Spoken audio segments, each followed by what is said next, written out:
শুরু করুন মিতা। আমি পেছন থেকেই বলছি, আমার মা খুব সুন্দরী ছিলেন, বয়স খুব কম ছিল, 10-11 বছর হবে। তো মা সংসার ব্যাপারে কিছু বুঝতো না। তো বাবার একটু আমার মার সাথে রাগারাগি ছিল না, দাদাকে খুব ইয়ে করতো যে তুমি কেন আমাকে এত ছোট একটা মেয়ে বিয়ে দিয়েছো যে সংসার ব্যাপারে কিছু বুঝে না। তো এরকম করে বাবা বিয়ের কিছুদিন পরেই চলে গেছে। পরে যাই হোক, একটা সময় আমি পেটে আসি আমার মার। তো তখন থেকে আমার বাবা আবার বাড়িতে কম আসতো, ঢাকায় বেশি থাকতো। কি করতেন ঢাকাতে? ঢাকায় তখন সে ওই যে হোটেলে চাকরি করতেন। জি। তারপরে আমি হওয়ার পরে আমার বাবাকে খবর দিয়েছেন দেখার জন্য। তো আসছে উনি, আসার পরে আবার চলে গেছেন। তো বাবা বাড়িতে আসা যাওয়ার খুব গ্যাপ ছিল। তো এটা হয়তো বা আমার মার পছন্দের ছিল না। পরে এক সময় উনি আরেকটা সম্পর্কে জড়িয়ে যান। আপনার বাবা? না, আমার মা। আপনার মা আরেকটা সম্পর্কে জড়িয়ে যান? জি। আমি তখন 15 কিংবা 20 দিনের মতো আমার বয়স। ওই সময়টাতে আরেকটা সম্পর্কে জড়িয়ে যায়? জি। ওকে। পরে মা আমাকে রেখেই চলে গেছেন, ওনার সাথে চলে গেছেন। হ্যাঁ। উনি বিয়ে করবে না, উনি মজা করার জন্যই সম্পর্কটা করেছিলেন। তো যখন উনি বিয়ে করছে না, তখন ওই মুহূর্তে সে পরে আমার বাবার কাছে আসছিল। তো আমার বাবা বলতেছে যে আমার অতটুকু ছোট বাচ্চা ফেলে তুমি চলে গেছো, এখন আর আমি তোমাকে নিব না। ওকে, তারপরে উনি ওনার বাবার বাড়ি গিয়েছেন, ওখানে উনি জায়গা পায়নি। তখন উনি কি করবে, তো এই সময় উনি নাকি মানে মেন্টালি অসুস্থ হয়ে পড়েন। তো পরে ওনাকে ওনার বাবা মা এখন আশ্রয় দিতেই হবে, যেহেতু অসুস্থ হয়ে গেছে, কেউ নাই। তো মা এরকম চিকিৎসা অবস্থায় থাকেন, আর আমাকে আমার বাবার বোন ছিল যে ওনার কাছে আমাকে রাখতে দিয়েছেন। আপনার মা যখন মা হলেন সেই সময়টাতে তার বয়সটা কত? তখন তার 15 থেকে 16 বছর। একদমই কিশোরী বয়স। জি। তারপরে আমি আমার ফুপুর কাছেই বড় হয়েছি প্রায় 3 বছর পর্যন্ত। তারপরে আমার ফুপু প্রেগনেন্ট হয়ে যায় অবস্থা। তখন বাবা সেই মুহূর্তে কি করবে, পরে বাবা আমাকে ঢাকায় নিয়ে গেল। ঢাকায় নিয়ে যাওয়ার পরে ছোট্ট একটা বাচ্চা, উনি কাজও করতেছেন, আবার ওখানেই আমাকে রাখার ব্যবস্থা করছেন। তো হচ্ছে না আসলে বিষয়টা। পরে বাবা যেখানে থাকতো সেখানে আরেকটা ইয়েকে পছন্দ হয়, মানে দ্বিতীয়বার ওনাকে বিয়ে করেন। তো এভাবে বিয়ে দেওয়ার পরে ফার্স্ট ওয়াইফের সাথে কি ডিভোর্স হলো আপনার বাবার? হ্যাঁ, ওটা তো ডিভোর্স। প্রথম স্ত্রীর সাথে ডিভোর্স হয়ে গেল। জি। ওকে। তারপরে তো এখন এই মার সাথেই সম্পর্ক। তারপরে মা আমাকে পালতেছে ভালোই, নিজের মেয়ের মতোই আদর যত্ন করছে। তো একসময় আমার এই মাও প্রেগনেন্ট হয়ে যায়। তারপরে তো ওনারও একটা মেয়ে হয়। এই মেয়ে হওয়ার পর থেকে আমি এখন বুঝতে পারছি যে একটু ভালোবাসাটা যেন ডিফারেন্ট হয়ে গেছে, আগের মতো না। কিন্তু তারপরও মনে হয় নাই, মানে আমি তখন জানতামও না যে সে আমার সেকেন্ড মা বা কিছু, লোকের কাছে শুনতাম। তারপরে যাই হোক, এরকম করে অনেক বছর হয়ে গেছে। তারপরে এক সময় আমার বাবা মানে বলছে যে আমি তো আর এখানে হচ্ছে না, আমি একটু দেশের বাইরে যাব। তো উনি দেশের বাইরে চলে গেলেন। উনি এভাবে টাকা পাঠাচ্ছেন। আমার মা আবার অত শিক্ষিত ছিল না, টাকা পয়সার হিসাব টিসাব রাখতে পারেনি। তো বাবার মাঝখানে খুব অসুস্থ হয়ে যায়। অসুস্থ হওয়ার পরে থেকে উনি চলে আসার পরে বাবার ধারণা ছিল যে তার ব্যাংকে হয়তো বা কিছু টাকা আছে যেটা দিয়ে উনি কিছু করতে পারবেন। তো বাবা এসে দেখে যে আসলেই কোনো টাকা পয়সা নাই। তারপর থেকে তো মার সাথে মানে রাগারাগি, তারপরে মারধর করে একটা সময় মাকে। এগুলো আপনি নিজের চোখে দেখেছেন? নিজের চোখে দেখেছি। মানে বাবার ধারণা ছিল যে আমার মা হয়তো বা তার বাবার বাড়ি টাকাগুলো দিয়ে দিয়েছেন এর জন্য। তো এর জন্য খুব মারধর হতো। এই বিষয়গুলো আমার খুব মানে ব্রেনে কাজ করতো যে কেন এরকম হলো। তো এগুলো দেখতে দেখতে একসময় খুবই অসুস্থ হয়ে যায় আমি। তো আমার বাবার দুঃসম্পর্কে একটা ভাই আছেন, উনি হচ্ছে ডাক্তার কম্পাউন্ডারে চাকরি করতেন। তো আমাকে বলেছে তুমি যেহেতু অসুস্থ হয়ে গেছো, তাহলে চলো তুমি আমার ডাক্তার তোমাকে দেখাবো। তো গিয়েছি, ওখানে আমার প্রেশার মাপে প্রচুর হাই প্রেশার হয়ে গেছে। তো উনি বলতেছে ওষুধ দিয়েছেন কিছু, আর এমনিতে সাজেস্ট করেছেন যে যদি বাইরে কোথাও বেরিয়ে আসে তাহলে ভালো হবে। তো তখন আমার ওই চাচাটা বলতেন যে ঠিক আছে, তাহলে চলো আমার বোনের বাড়ি তুমি বেড়ায় আসবা। তো বাবাকে বললো, পরে আমি ওখানে গিয়েছি। ওখানে যাওয়ার পরে হচ্ছে ওই চাচার বোনের হচ্ছে ননদের ছেলের সাথে আমার পরিচয় হয় ওখানে। ওকে। উনি দেখে আমাকে পছন্দ করে এক সময় আমাকে ফোর্স করে ওনাকে ভালোবাসার জন্য। তো আমি বলতেছি যে তখন কোন ক্লাসে পড়েন আপনি? তখন 6 ক্লাস 6 এ পড়েন। তার মানে আপনার বয়স 11 থেকে 12 বছর। যে ছেলেটা আপনাকে প্রপোজ করলো সে আলটিমেটলি আপনার ওই ডাক্তার কম্পাউন্ডারের কোন এক আত্মীয়, রাইট? জি। ওকে। সেই ছেলেটার বয়স কত ছিল? উনি তখন ইন্টারমিডিয়েট দিয়েছেন।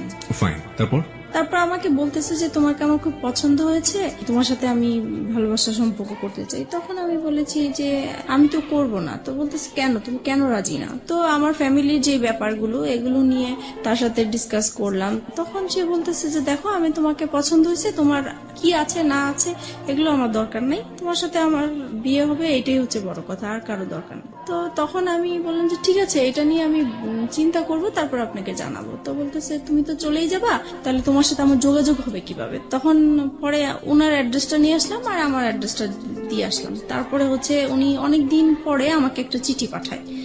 তো চিঠি পাঠানোর পরে চিঠিটা পড়ে ভালোই লাগলো।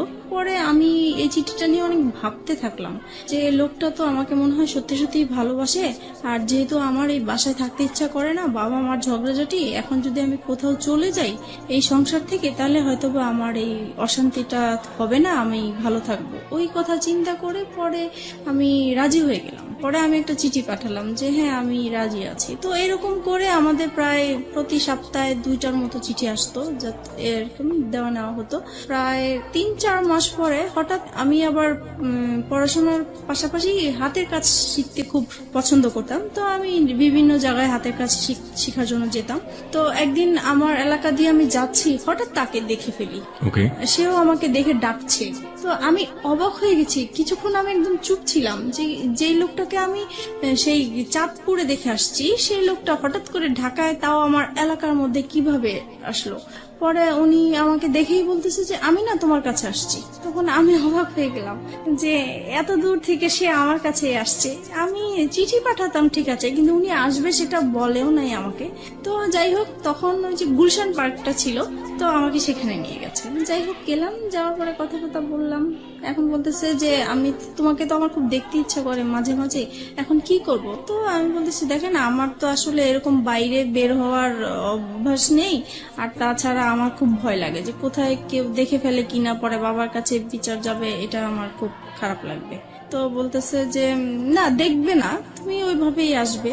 তো এরকম করে প্রায় 2-3 মাস পর পর আমাদের দেখা হতো। 2-3 মাস পর পর ও ঢাকাতে আসতো ওর বাড়ি থেকে আপনার সাথে দেখা করার জন্য? উদ্দেশ্যটা ছিল আমার সাথে দেখা করার, কিন্তু ওর রিলেটিভ থাকতো ঢাকা, ওখানে আসতো।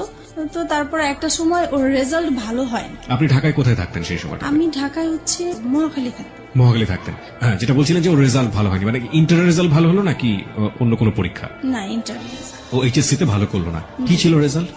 মানে ফেল করেছে সে। ওকে, ভালো না হওয়া বলতে মানে ফেল করেছে, ভয়াবহ খারাপ। ওকে। তো ফেল করেছে। পরে হচ্ছে তার বাবা খুব চাপ দিল। তো বলতেছে যে তুমি বাড়িতে সারাক্ষণ থেকেও যদি পড়াশোনা ভালো না করো, ওদের দোকান ছিল, তো বলতেছে দোকানেও বসবে, দেন পরীক্ষাটাও দিবে এবার। তো এখন তো ঢাকায় পার্মানেন্টলি চলে আসলো, তো আমাদের প্রায় এরকম দেখা হতো। পরে এই বিষয়টা নিয়ে আমি আমার বাবা মাকে জানাই। বাবা মাকে তো জানানো উচিত, মাকে জানাচ্ছি প্রথমে। পরে মা বলতেছে যে করো, যেটা তোমার ভালো মনে হয় সেটাই করো। আমি চাইবো না যে তুমি এমন কিছু করো যে আমাদের এলাকার মধ্যে একটা নাম আছে, আমি চাই না সেটা আমাদের খারাপ কিছু আসুক। আপনার মা এটা আপনাকে বললো? জি। ওকে, আপনি মাকে কি বলেছিলেন? বলেছিলাম ও আমাকে পছন্দ করে, আমিও ওকে পছন্দ করি। দুজনই আপনারা দুজনকে পছন্দ জি। করেন। তারপর আমাদের সম্পর্কটা কন্টিনিউ হতে থাকে। তারপরে একটা সময় আমার বাবা খুব ঝগড়াঝাটি করে, আর ওই একই বিষয়কে কেন্দ্র একই করে? বিষয় নিয়ে। সেই দিন একদম খুবই খারাপ পর্যায়ে। তখন স্বাভাবিকভাবেই সন্তানরা মার সাপোর্টই নিয়ে থাকে, তো আমিও মার সাপোর্টে কথা বলতাম। তো এই কথা বলাতে বাবা মানে আমার উপর খুব বিরক্ত হতো। পরে একটা সময় বলে উঠলো যে তুমি কার জন্য কথা বলছো, তুমি জানো এটা যে তোমার মানা। আমি এতদিন মানুষের কাছে শুনে আসছি, বাবা মার মুখ থেকে কখনোই শুনিনি। তার মানে আপনি আগে জানতেন না যে আপনার আসল মাইনি না? না, আমি জানতাম, আমি অন্যের মুখ থেকে শুনেছি, কিন্তু তাদের মুখ থেকে কখনো শুনিনি। বাবার মুখ থেকে শুনতে অসম্ভব রকমের খারাপ লাগলো, তাই তো? জি। ওকে। তখন থেকে আমার মানে কথাটা মানে খুব কানে লাগছে যে আসলেই কি এরকম? আমি তো এতদিন মানুষের কাছে শুনেছি, তাহলে তো সত্যি এরকম, তাহলে তো আমার সেই মার সাথে দেখা করা উচিত। তারপরে হচ্ছে আমি সবসময় ভাবতে থাকি যে কিভাবে দেখা করব। তো এক সময় আমাদের একটা নেবার ছিল, উনি এক সময় আমাদের গ্রামের বাড়ির ছিলেন। তো আমারও খুব উৎসাহ হলো যে তাহলে তো ওনার মাধ্যমে দেখা সম্ভব। তো বলছে যদি আপনি দেখা করাই দিতে পারেন আমার খুব ভালো হতো। তো বলছে তোমার মা তো সবসময় তোমার জন্য কান্নাকাটি করে, তাহলে আমি এবার বাড়ি যেয়ে বলবো তাকে। তারপরে উনি আপনার মার সম্পর্কে একটু জানি, ততদিনে কি বিয়ে হয়েছে আপনার মার? হ্যাঁ, যখন অসুস্থ হয়ে যায় তখন তার ভাইরা ওই লোকটাকে ধরে তারপরে মানে তার সাথে বিয়ে জোর করে বিয়ে দিয়ে দেয়। জি, ওকে, বিয়ে করে দেয়। তারপরে ওই সম্পর্কে আছেন উনি। এখন এক্সিস্টিং ওই সম্পর্কে আছেন। জি। ওকে, ফাইন। তারপর আপনি মার সঙ্গে দেখা করলেন, তারপর কি হলো? তারপরে আমার মা আসলেন, আসার পরে দেখা করলাম, দেখা করার পর উনি প্রথমে দেখে কান্নাকাটি করলো, যেটা স্বাভাবিক। তো আমার না মার জন্য কোনো ফিলিংস আসেনি, আমার বিশ্বাসই হচ্ছে না যে এ আমার মা, এই ভদ্র মহিলাটা মা। আম্মা। তারপরে হচ্ছে মানে কেমন জানি লাগতেছে আমার কাছে, খুবই অপরিচিত। আমার মা ডাকতেও ইচ্ছা করছে না, কিছুই না। তারপরে উনি আমাকে লাস্টে বললো, শুধু এটাই বললো যে তোমাকে আমি আমার ইচ্ছে করে ফেলে আসি নাই, আমার কিছু সমস্যা ছিল এই কারণে ফেলে আসছি। আমি তাকে কোশ্চেন করেছিলাম, আপনার মাকে আপনি কোশ্চেন করলেন প্রথম দেখাতে, তুমি আমাকে কেন ফেলে এসেছিলে? কেন ফেলে তখন আসছি? আপনার মায়ের উত্তরটা দিয়েছিল। হ্যাঁ, তখন বলেছে আমি বাধ্য হয়েছিলাম। যে যাই হোক, উনি ওনার মতো বললো, কিন্তু তারপরও আমার মার জন্য আমার কোনো ফিলিংস কাজ করলো না। তারপরে উনি লাস্ট যে কথাটা বলেছেন যে তুমি একবার শুধু আমাকে মা ডাকো। তা আমি অনেক চেষ্টা করেছি কিন্তু পারিনি, ডাকার জন্য পারিনি, কারণ আমি তো তাকে কখনো দেখিই নেই, কিভাবে তাকে মা ডাকবো? হুট করে তো আর মা ডাকা যায় না। তারপরে হোক ডাকি নেই, তো আমি বলছি যে আপনার সাথে যদি আমার যোগাযোগ থাকে তাহলে আমি একসময় হয়তো বা আমার মুখ থেকে শুনতে পাবেন, কিন্তু এখন আমি বলতে পারবো না। তারপরে আমি বাসায় চলে আসি।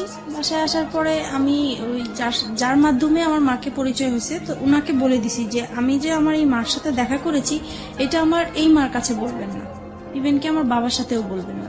তো উনি বলছে ঠিক আছে, তুমি জানাতে না চাইলে বলবো না। তো আমিও জানাই না এই বিষয়টা, এইভাবেই আছে। তো আর কখনোই মনে হয় নাই যে আমার মার সাথে আমি দ্বিতীয়বার দেখা করি বা কথা বলি, এরকম কখনোই আমার ফিলিংস আসে নাই। তারপরে একটা সময় বাবার এরকম আরো বেশি জ্বালাচ্ছে, অশান্তি করছে। তারপরে চিন্তা করলাম যে বিয়ে করে ফেলি, তাহলে চলে গেলে আর বাবা মার এই ঝগড়াঝাটি দেখতে হবে না। তখন আপনার বয়স কত? তখন 14-15 হবে। ওই ছেলেটার সাথে এই চিন্তা ভাবনা করছেন, জি, এবং পরিবার থেকে এই ধরনের অশান্তি থেকে বের হয়ে যাওয়ার বের জন্য হওয়ার জন্য। এই ধরনের প্ল্যান। জি। ওই ছেলেটাকে কি মনে প্রাণে তখন ওই ছেলেটার প্রতি এক ধরনের এফেক্টেড হয়ে যাওয়া, একদম অদ্ভুত রকমের ভালো লাগা, ওকে দেখলে না দেখলে ভালো লাগে না, একেবারে মজে আছেন ওর প্রেমে, এরকম একটা ব্যাপার কি ছিল? এরকম কিছু ছিল, কিন্তু আমার বেশি কাজ করতে হলো যে এখান থেকে আমাকে বের হতে হবে, ওকে, সেটা যে কোনো ভাবে হোক না কেন। যে কোনো ভাবেই হোক। কেন বেরোতে হবে? কারণ এখানে যে মা বাবা ঝগড়াঝাটি করছে, এগুলো আমি যত দেখছি ততই আমি অসুস্থ হয়ে পড়ছি। যে আপনি চেষ্টা করছিলেন যে কোনো ভাবে হোক না কেন আপনার এই পরিবার, যে পরিবারে আপনি বড় হয়েছেন, সেই পরিবার থেকে যে কোনো ভাবে বের হয়ে যাওয়া। তারপরে আমি ওকে বললাম বিয়ের কথা। তো সে বলল যে এখন বিয়ে করব, এখন তো আমি নিজের পায়ে এখনো দাঁড়াতেই পারিনি। তো আমি বলছি যে দেখো, এখন আমাকে এখান থেকে বের হতেই হবে। তো সে বলল যে ঠিক আছে, আমি আমার বাবা মাকে বিষয়টা জানাই। তো সে তার বাবা মাকে জানিয়েছে। তো ওনারা প্রথমে রাজি হয়নি, পরে ও একটু রাগারাগি করলো ফ্যামিলিতে। তখন ওর বাবা এক সময় মেনে নিল যে ঠিক আছে, তুমি যেটা বলছো সেটা, তবে আমরা যাব, কথা বলবো ওদের সাথে। তারপরে ততদিনে ও তো ওর বাবার দোকানে বসে কাজ করছে এবং পাশাপাশি পড়াশোনা করছে, ইন্টারমিডিয়েট ফেল করেছে সব গৌরবে, তাই তো? ওকে। তখন তারপরে আমি বললাম যে না, আমি এটা ফ্যামিলিগতভাবে করতে চাচ্ছি না। তখন বলছে কেন? আমি বলতেছি এখানে অনেকগুলো প্রবলেম আছে, আমি তো তোমাকে আগেই বলেছি যে আমার বাবার টাকা পয়সা নাই, সে অনুষ্ঠান করে বিয়ে দিতে পারবে না। তারপরে বলতেছে দেখো, বাবা মা এখন চাচ্ছে, কি করব? পরে আমি বলতেছি দেখো, এখন যদি আমাকে তুমি ভালোবেসে থাকো, বিয়ে যদি করতেই হয় একা করতে হবে, কারণ আমি আমার বাবার অবস্থা জানি, আমি নতুন করে অশান্তি দিতে পারবো না। তখন সে রাজি হয়ে গেল বিষয়টা। তো আমরা একদিন ঘুরতে গিয়েছিলাম, ওখান থেকে হঠাৎ করে সে আমাকে কাজে অফিসে নিয়ে যায়। আমিও জানতাম না যে আজকে আমার বিয়ে হবে। তারপরে হচ্ছে বিয়ে করে ফেলি। তখন আমার 18 বছর হয়নি, কিন্তু ওখানে 18 বছর দেওয়া হয়েছে। 3 লাখ টাকা কাবিননামা হয়। বিয়ে করার পরে এখন ওর বাবা মার কাছে জানিয়েছে। ওর বাবা মা বলছে আমরা যেখানে রাজি হয়েছিলাম তুমি সেখানে একা কেন করলে, কেন করতে গেলে, রাইট? তারপরে বলতেছে তাহলে তুমি আমার বাড়িতে আর উঠবা না। তো এখন ও কোথায় যাবে? পরে কি করব, আমি আমাদের বাসায় নিয়ে আসলাম। পরে মাকে বলেছি, বাবাকে বলছি, কারণ তাদের আমার মনে হচ্ছে তারা খুশি হয়েছে, যেহেতু তাদের কোনো টাকা পয়সা খরচ হচ্ছে না। তারপরে যাই হোক, আমরা ওখানেই ছিলাম প্রায় 2-3 মাস। পরে আমার হাজবেন্ডের খালা আছে, বড় খালা, ওরা সবাই ওই খালার কথা শুনেই চলে। তো ওনাকে জানিয়েছে বিষয়টা। তো উনি ওর বাবাকে যেভাবেই হোক ম্যানেজ করেছে। 2-3 মাস পরে আমাকে মেনে নেওয়া হয়। পরে আমি ওর সাথে চাঁদপুরে চলে গেলাম। আমার শ্বশুর মানে মেনে নিতে হবে দেখেই মেনে নেওয়া, কিন্তু মন থেকে যে মেনে নেওয়া সেটা আসলে হয়নি। ওনাকে সালাম করলে কখনোই সালামের উত্তর নিত না। আচ্ছা, তাছাড়া আমার সাথে কথা বলতো না। তারপরে আমি যদি ভাত বাড়তে যেতাম টেবিলে, উনি কখনোই খেতে আসতো না। আর সারাক্ষণ ওনার ছেলেকে বকা, এমনকি আমার সামনে মারতেও গিয়েছে যে কেন তুমি এরকম মেয়ে বিয়ে করলা। বড় ছেলে নিয়ে সবারই একটা আশা ছিল। তারপর হয়েছে যেটা এখন শাশুড়ি কেমন ব্যবহার করতো, বাকি মেম্বার যারা ছিল তারা কেমন ব্যবহার করতো? মোটামুটি ভালোই ছিল, কিন্তু শাশুড়ি ননদ এরা সবসময় আমাকে ভুল ধরার চেষ্টা করতো। আচ্ছা, তাদের মন পাওয়ার জন্য আমি সবকিছু কাজ করেছি, তারপরেও সব সময় ভুল ধরতেই থাকতো। এক সময় হয়েছে কি, বড় ধরনের একটা ঝগড়া হয়েছে। সেটা হচ্ছে আমার শ্বশুর শাশুড়িরা ওনারা চিটাগাং গিয়েছে বেড়ানোর জন্য। যেহেতু ঢাকায় বড় হয়েছি, পুকুর দেখে আমার খুব ইচ্ছা হয়েছে যে আমি একটু পুকুরে গোসল করবো। ওকে, ওনাদের বাড়ির কেউ আবার পুকুরে গোসল করেন, ওনারা খুব পর্দাশীল মানুষ। ছেলের বউ কেন পুকুরে গোসল করবে, কিন্তু পুকুরটা চারপাশে ঢাকা ছিল। ওকে, তারপরেও মানে পুকুরটা পর্দাসীন পুকুর। জি, তারপরে ওখানে আমি গোসল করেছি। আমার দেবরটা হচ্ছে কি, মানে আমার সাথে এরকম আচরণ করতে মনে হয় যে আমার ভাসুর, সে আমাকে পরিচালনা করবে। তো এটা আমার পছন্দ হতো না। তো সে এসে আমাকে বলতেছে, কি ব্যাপার, আপনি কেন পুকুরে গোসল করলেন, এই সেই, আপনি জানেন না পুকুরে গোসল করে আমাদের পছন্দ না। তো বলছে আমার একটু ভালো লাগছে, আর বাড়িতে তো কেউ ছিল না। এই নিয়ে সে আমার বাবা মা তুলে গালাগালি শুরু করছে। আপনার হাজবেন্ড কি করছিল তখন? ও তো ঢাকায় থাকতো, আমি বাড়িতে থাকতাম। আচ্ছা, তারপরে হচ্ছে গালাগালি করতেছে আমার বাবা মাকে। তখন আমার খুব খারাপ লাগলো যে আমি অন্যায় করছি, আমার বাবা মাকে কেন গালিগালি করবা। তখন আমিও তার বাবা মাকে গালাগালি করি। পরে হচ্ছে সে ইমিডিয়েটলি সে আমার শ্বশুর শাশুড়িকে ফোন দিয়েছে। তারা মানে তখনই একদম চিটাগাং থেকে চলে আসছে, আমার বিচার হবে। আমার হাজবেন্ডকেও খবর দিয়ে আনা হয়েছে। তারপরে সেই আসরে কি হলো, সেখানে বলছে যে আমাকে আমার শ্বশুর শাশুড়ির কাছে মাপ চাইতে হবে বাদর। তা বলছি ঠিক আছে, আমি যদি অন্যায় করে থাকি আমি মাপ চাবো, কিন্তু সে যে আমার বাবা মাকে বকা দিছে, তাহলে আগে সে আমার বাবা মার কাছ থেকে পা ধরে মাপ চাই আসো, তারপরে আমি যাবো। বলো হ্যাঁ, বউ হয়ে এত বড় কথা, এতগুলো মুরব্বী মানুষ আমরা বসে আছি। তারপরে আমার হাজবেন্ড এসে বলতেছে মাপ চাও মাপ চাও। আমি বলতেছি না, আমি তো চাইবো না, আগে আমার বাবা মার কাছে মাপ চাই আসুক, তারপরে আমি যাবো। পরে এই কথা বললাম কেন, সে সবার সামনে আমাকে অনেক মারধর করলো। এই সে প্রথম আমার গায়ে হাত তোলে। আমি বিয়ে কতদিন পরে? প্রায় 3-4 মাস পরে। ওকে, পরে সেদিন রাতে আমার প্রচুর রাগ উঠলো। তারপরে আমি করলাম হচ্ছে যে তাকে বললাম রাগের মাথায় যে কালকের মধ্যে যদি আমাকে ঢাকায় নিয়ে না যাও, তাহলে আমার এখানে লাশ দেখবা আমার। তো সে খুব ভয় পেয়ে গেছে। তখন তার বাবা মাকে বলে ঢাকায় নিয়ে আসলো আমার বাবার বাড়িতে। আমি বলছি আর যাবো না। পরে যাই হোক, আমার কথাটাই রইলো, আমি বাবা মার কাছে ছিলাম। এক সময় পরে বাবা আবারও সেই তো ঝগড়াঝাটি আছেই বাবার সংসারে। তখন একদিন আমি খুব রাগ হইলাম বাবার সাথে। তখন বাবা আমাকে বলেছে যে তুমি এখন অন্যের হয়ে গেছে, এখন আর আমাদের কেউ না, তুমি আমাদের সংসারে কিছু বলতে আসবা না। এই সে আরো কিছু বকা দিল আমাকে। পরে বলতেছে, বাবা বলতেছে তুমি কালকের মধ্যে আমার ঘর থেকে বের হয়ে যাবে, আমি কালকে যেন তোমাকে আর দেখতে না চাই। পরে মা বলতেছে যে তোর বাবা তো অনেক রেগে গেছে, তাই কাজ কর, আমি তোকে একটা আলাদা বাসা নিয়ে দেই, ও আসলে পরে ওকে বলবো আমি সবকিছু। তখন আমি আমার মার কাছাকাছি একটা বাসা নিলাম। পরে ও বাড়ি থেকে আসছে হঠাৎ করে, তো মার বাসায় আসছে। এখন দেখতেছে আমি নাই। তো মাকে জিজ্ঞেস করলো কি ব্যাপার, ও কোথায়? তো বলতেছে ও তো আলাদা বাসা নিয়েছে। তখন তো সে খেপে গেল, হ্যাঁ কেন সে বাসা নিবে? সে তো আমাকে বলেছিল যে তার বাবার বাড়ি অন্তত 2 থেকে 3 বছর থাকবে, তারপরে সে আলাদা কিছু করবে। এখনই সে করলো, আমার তো কিভাবে কি করব আমি। তারপর থেকে মানে আমাদের এতদিন পর্যন্ত মানে ভালোই ছিল, আমাদের সংসার জীবন বলেন, ভালোবাসা সম্পর্ক বলেন, সবকিছুই ভালো ছিল। যে আলাদা বাসা নিলাম, এখন ওর ইনকাম করতে হবে। বাবা মা চাপ দিচ্ছে যে নিজে নিজে বিয়ে করেছো, তারপরে বউকে আবার বাবার বাড়ি রেখে আসছো, তো এটা তো ঠিক হয় নাই। তোমার শ্বশুর বাড়ি থেকে কিছু না পাই, অন্তত বউ সেবাটা তো আমাদের পাওয়া উচিত, তুমি কেন আমাদের বউ সেবা থেকে বঞ্চিত রাখছো? এই তো তার মাথায় একটা প্রেশার আছে।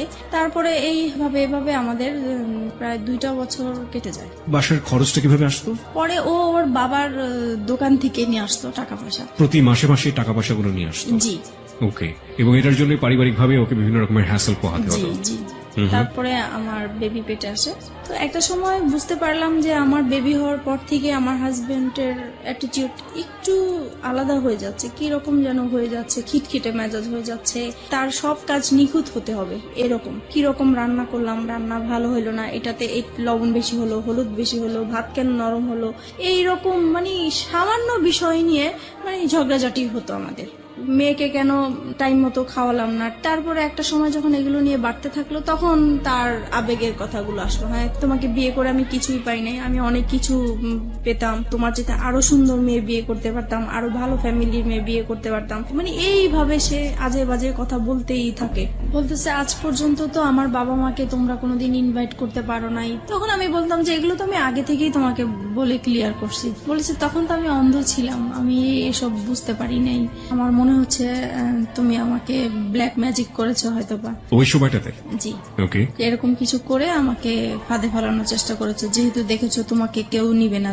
এভাবেই কাটতে থাকলো সময়। আর সে তখন তো কোনো কাজ করতো না, সারাক্ষণ বাসায় থাকতো। এই জিনিসটা আমার কাছে খুব খারাপ লাগতো যে মানুষের হাজবেন্ডরা কাজ করে, এক সময় বাইরে আসে, বাইরে থেকে বাসায় আসে, আলাদা একটা ফিলিংস কাজ করে। তখন অবশ্য আমি আমার যখন বেবি হবে তখন থেকেই তো আমি বাবা মার কাছেই আছি। পরে এক সময় এটা নিয়ে বাবা মা আমার উপরে রাগ করে যে তুমি এতদিন আমাদের ঝগড়া দেখে তোমরা এরকম করছো, এখন তোমরাও ঝগড়া করতেছো। তখন কি করবো আর, পরে একদিন বাবা প্রচুর ঝগড়া করে মার সাথে। তখন আমি বলতেছি কি যে তুমি এরকম ঝগড়া করো না, তোমার জামাই পাশের রুমে থাকে, খারাপ বলে ঝগড়া করো না, যদি ঝগড়া করতে হয় তাহলে এই বাড়িতে আর আসবে না, তুমি অন্য কোথাও চলে যাও। তো বাবার মাইন্ডে খুব লাগছে যে মেয়ে হয়ে আমাকে এই কথাটা বললো। পরে বাবা আমাদেরকে ছেড়ে চলে গেছে, তো ও আলাদা বাসা নিবে এখন। পরে আমি বলছি আলাদা বাসা নিবা তো তুমি কি করবা, তুমি কোত্থেকে কি চালাবা? তখন বলতেছে যে আমি একটা দোকানপাট নিব, এখন বাবার থেকে আলাদা হয়ে আসছি, দোকানপাট নিব। তো ঠিক আছে চলো। পরে আমরা আমার মেয়ে হওয়ার পরে আলাদা বাসা নিই। সংসারে অশান্তির উপরে অশান্তি। তারপরে আমার শ্বশুর শাশুড়ি বলে যে তুমি এখনো সময় আছে, ওকে ছেড়ে দাও, এখনো তোমাকে আমরা ভালো জায়গায় বিয়ে দিতে পারবো, এই সেই এগুলো আছে। আর তাছাড়া ও সবসময় কি অন্য মেয়েদের প্রতি একটা আকৃষ্টিত থাকতো, যে কোনো সুন্দর মেয়ে থাকলে বলতো, আমার সামনেই বলতো যে ওর সাথে যদি আমায় একদিন করতে পারতাম আমার সার্থক হতো। পরে ঝগড়া হলে মাঝে মাঝে বলতো যে আমাকে অনেকেই বিয়ের প্রস্তাব দিয়েছে, প্রেমের প্রস্তাব দিয়েছে, আমি তাদেরকে বিয়ে করিনি, আমি অনেক বড় ভুল করেছি, এই সে এগুলো বলতো। এগুলো আমার খুব খারাপ লাগতো, এগুলো নিয়ে আমাদের সংসারে খুব অশান্তি হতো। বিশেষ করে ও বাসায় থাকতো, এই জিনিসটা আমি একদমই পছন্দ করতাম না, ও কোনো কিছু করতো না। পরে এক সময় কি হয়, নতুন একটা মার্কেটে দোকান নিয়েছে, ওইটা মার্কেটটা ভালো করে স্টার্ট হয় নাই, তাই দোকানও ভালো চলে না, তো দোকানটা ছেড়ে দিল শেষ পর্যন্ত। তারপরে যেটা হয়েছে, এক এক করে ও যেটাই হাত দেয় সেটাই লস হয়। এইভাবে ওর বাইরের যেই অশান্তি হলে সেটা ঘরের মধ্যে নিয়ে আসবে। তারপরে সে শেয়ার বাজারে ঢুকলো। তারপরে শেয়ার বাজারও তো খুব অবস্থা খারাপ ছিল, সেটা নিয়ে বাসায় খুব ঝগড়াঝাটি হতো, তার মন খারাপ হতো। যদি বাসায় কিছু লাগতো বলতাম, তখনই সে খেপে যেত। তারপরে বলতো যে তোকে বিয়ে করে আমার ভাগ্যটা খারাপ হয়ে গেছে, আগে তো এরকম খারাপ ছিল না। একটা জিনিস যেটা আমি বুঝতে পারছি মিতা, সেটা হচ্ছে যে ভেরি ক্রিটিক্যাল মুভমেন্ট যাচ্ছে আপনাদের সংসারে, জি। অভাব-অনটন রয়েছে, মনোমালিন্য আসছে, কিছুদিন পর পরই ঝগড়াঝাটি হচ্ছে, এবং বয়স তো দুজনের কমই আছে, গাইডেন্স করার মতো কেউ নেই ওখানে, এবং একের পর এক ভুলের জন্ম হচ্ছে, তাই তো? ওকে, তারপরে যেটা হচ্ছে, আর আরেকটা জিনিস, ওর আর আমার ঝগড়াঝাটি হলে মারামারি হয়, ঠিক আছে, ও আমাকে বকে, আমি ওকে বকি, কিন্তু আমার কথা হলো যে আমরা ঝগড়াঝাটি করবো সেটা আমাদের ভিতরেই থাকবে। ও কি করে, সাথে সাথে ওর বাবা মাকে ফোন দিয়ে দিবে যে এরকম এরকম হচ্ছে, ওর সাথে আর আমার হচ্ছে না, তোমরা কি করবা, এসে করো, এই আর কি। এটা নিয়ে অশান্তি থাকে। তারপরে আমি যদি কম্প্রোমাইজের জায়গাতে আছি, লাইক একটা যেটা হচ্ছে যে এক হাতে তো কখনো তালি বাজে না। আপনি একটু আগেই বললেন যে আপনিও ঝগড়া করতেন, ও করতো, দুজনে মিলেই ঝগড়া হতো, কিন্তু কথা হচ্ছে যে যদি কম্প্রোমাইজের জায়গাতে আসি, যে সফট হওয়া, আগে থেকে একটু কম্প্রোমাইজ করে নেয়া, পরিস্থিতিটাকে শান্ত করা, সেই কাজটা সবচেয়ে বেশি কে করতো? কেউ করতাম না, মানে আপনি হয়ে যেত। আমি কথা না বলার চেষ্টাই করতাম, কিন্তু ও এসে আমার রাগ ভাঙাতো। তার মানে ওই আপনাকে রাগ ভাঙানোর চেষ্টা করতো। এটা নিঃসন্দেহে তার একটা ভালো গুণ। কারণ রাগ করাটা খুব সহজ, কিন্তু রাগ ভাঙানো কিন্তু খুবই খুবই কঠিন একটা ব্যাপার, এবং সেটা নিজেকে স্যাক্রিফাইস করে এই চেষ্টাটা যারা করে, আমি মনে হয় যে এটা একটা স্পেশাল গুণ তাদের। ওকে, তারপরে আমি কথায় কথায় ওকে বলতাম যে তুমি আমাকে ডিভোর্স দাও। ও ডিভোর্স দিতে চাইতো না, তো সেজন্য ওর বাবা আমাকে বলছে, তখন বলছে যে ঠিক আছে তুমি আরেকটা বেবি নাও, তাহলে 2টা বেবি হয়ে গেলে ও ব্যস্ত থাকবে, তখন আর কোথাও যাওয়ার কথাও বলবে না। তো সেই হিসাবে আমাদের আরেকটা বেবি হয়। আমার ইচ্ছা ছিল না বেবিটা নেওয়ার, ওর ইচ্ছাতেই বেবিটা নেওয়া হলো। ওর মামার বাসা পাশে ছিল, ওর মামার বাসাতে আমরা আমার হসপিটাল থেকে এসে সরাসরি মামার বাসায় উঠলাম। আমার বোন তখন এসএসসি পরীক্ষা দিচ্ছে, মাঝখানে ওর কিছু গ্যাপ ছিল, তো সেই গ্যাপের মাঝে আমার কাছে আসছে। আবার অনেক গেস্টও আসছে, জায়গা ছিল না। তো আমার হাজবেন্ড বলতেছে কি যে এখানে তো জায়গা নেই, ওকে নিয়ে আমি আমাদের বাসায় চলে যাব। কথা ছিল খাওয়া দাওয়া করে সবাইকে নিয়ে যাবে, কিন্তু সে আমার বোনকে খাইয়ে টাইয়ে নিয়ে আগেই চলে গেছে। তারপর যাই হোক এরকম গিয়েছে, হঠাৎ করে সে আর কি মানে আমার বোনের সাথে সে একটা অনৈতিক কাজ করতে গিয়েছিল। সেটা আমি বুঝতে পারি নাই, আমি 3 মাস পর জানতে পেরেছি। আপনি 3 মাস পরে এটা জানতে পারেন? জি। কিভাবে জানতে পারেন? আমি মানে ও আসতো না তো, গ্যাপ ছিল, তখন আমি জিজ্ঞেস করছি কি ব্যাপার, ও আমার বাসায় আসে না কেন, আমি তো এরকম কিছু করি নাই যে ও আসা বন্ধ করে দিবে। তখন মা বলতেছে যে ও আর যাবে না তোমাদের বাসায়। তখন আমি বললাম যে কেন যাবে না, তখন সে কথাই বললো আর কি। তার মানে আপনার বোন গিয়ে আপনার মাকে বলেছিল এবং পরবর্তীতে আপনার মা আপনি জিজ্ঞেস করার প্রেক্ষাপটে আপনাকে এটা বলেছিল। এই যে ঘটনাটা যখন আপনার হাজবেন্ড এরকম কাজ করলো, তখন আপনাদের সাথে মানসিক যে সম্পর্ক হাজবেন্ড ওয়াইফের মধ্যে, সেই সম্পর্ক কি অবস্থায় ছিল? তখন তো খারাপ ছিল, খুব খারাপ অবস্থায় ছিল। জি। ওকে, তারপরে এটা জানার পরে আমি ওকে প্রশ্ন করলাম যে তুমি এরকম কিছু করেছো কিনা, তো সে বলতেছে যে না আমি এরকম কিছুই করি নাই। তারপরে সে উল্টা আমাদেরকে বলতেছে যে তোমার মা তোমার বোনের নামে আমি মানহানি মামলা করব, কেন তোমরা আমার নামে এরকম কিছু করেছো। তখন আমি মানে অবাক হয়ে গেলাম যে সে অন্যায়টা করলো, তারপরও স্বীকার করতেছে না। আর আমার মা বোন কখনোই মিথ্যা বলবে না, আর নিজের মান সম্মান নিয়ে তো কখনোই মিথ্যা বলার প্রশ্নই আসে না। তারপর এক সময় আমি আত্মহত্যা করার চেষ্টা করলাম, মানে বাসা থেকে বের হয়ে যাচ্ছি, রাগ হয়ে যে তার সাথে আমি আর থাকবো না, সে এরকম একটা কাজ করতে পারলো। তারপরে আমি যখন বাসা থেকে বের হয়ে যাচ্ছিলাম তখন সে আমার হাতে পায়ে ধরে মাপ চাইলো, বলতেছে সরি আমার ভুল হয়ে গেছে, আমি আর এরকম কিছু করব না, কিন্তু তুমি কাউকে বলো না, আমার আত্মীয় স্বজন কাউকেই বলবা না তুমি। তারপরে যাই হোক আমি আবারও সংসার এইভাবেই করতে থাকলাম। তো কিন্তু আমি যতই মানে চেষ্টা করতেছি সংসার করার জন্য, যতই অশান্তি হোক না কেন, কিন্তু সে একের পর এক ঝগড়াঝাটি অশান্তি আছে। আমার পরে লাস্টের দিক দিয়ে আর ভাল লাগলো না, প্রচুর মারামারি হতো আমাদের। আপনিও মারতেন? আমিও মারতাম, দুজন মিলে মারামারি করতেন? জি। ওকে। তারপরে এরকম অশান্তি ভাল লাগতো না, মন সবসময় খারাপ থাকতো। তাছাড়া মানে আর আমার ও খুব বেশি যন্ত্রণা করতো, আমি নাকি বেশি ঘুমাই, আমি খুব অলস, ঘরে কাজ করতে চাই না, ঘুমালে উঠতে চাই না।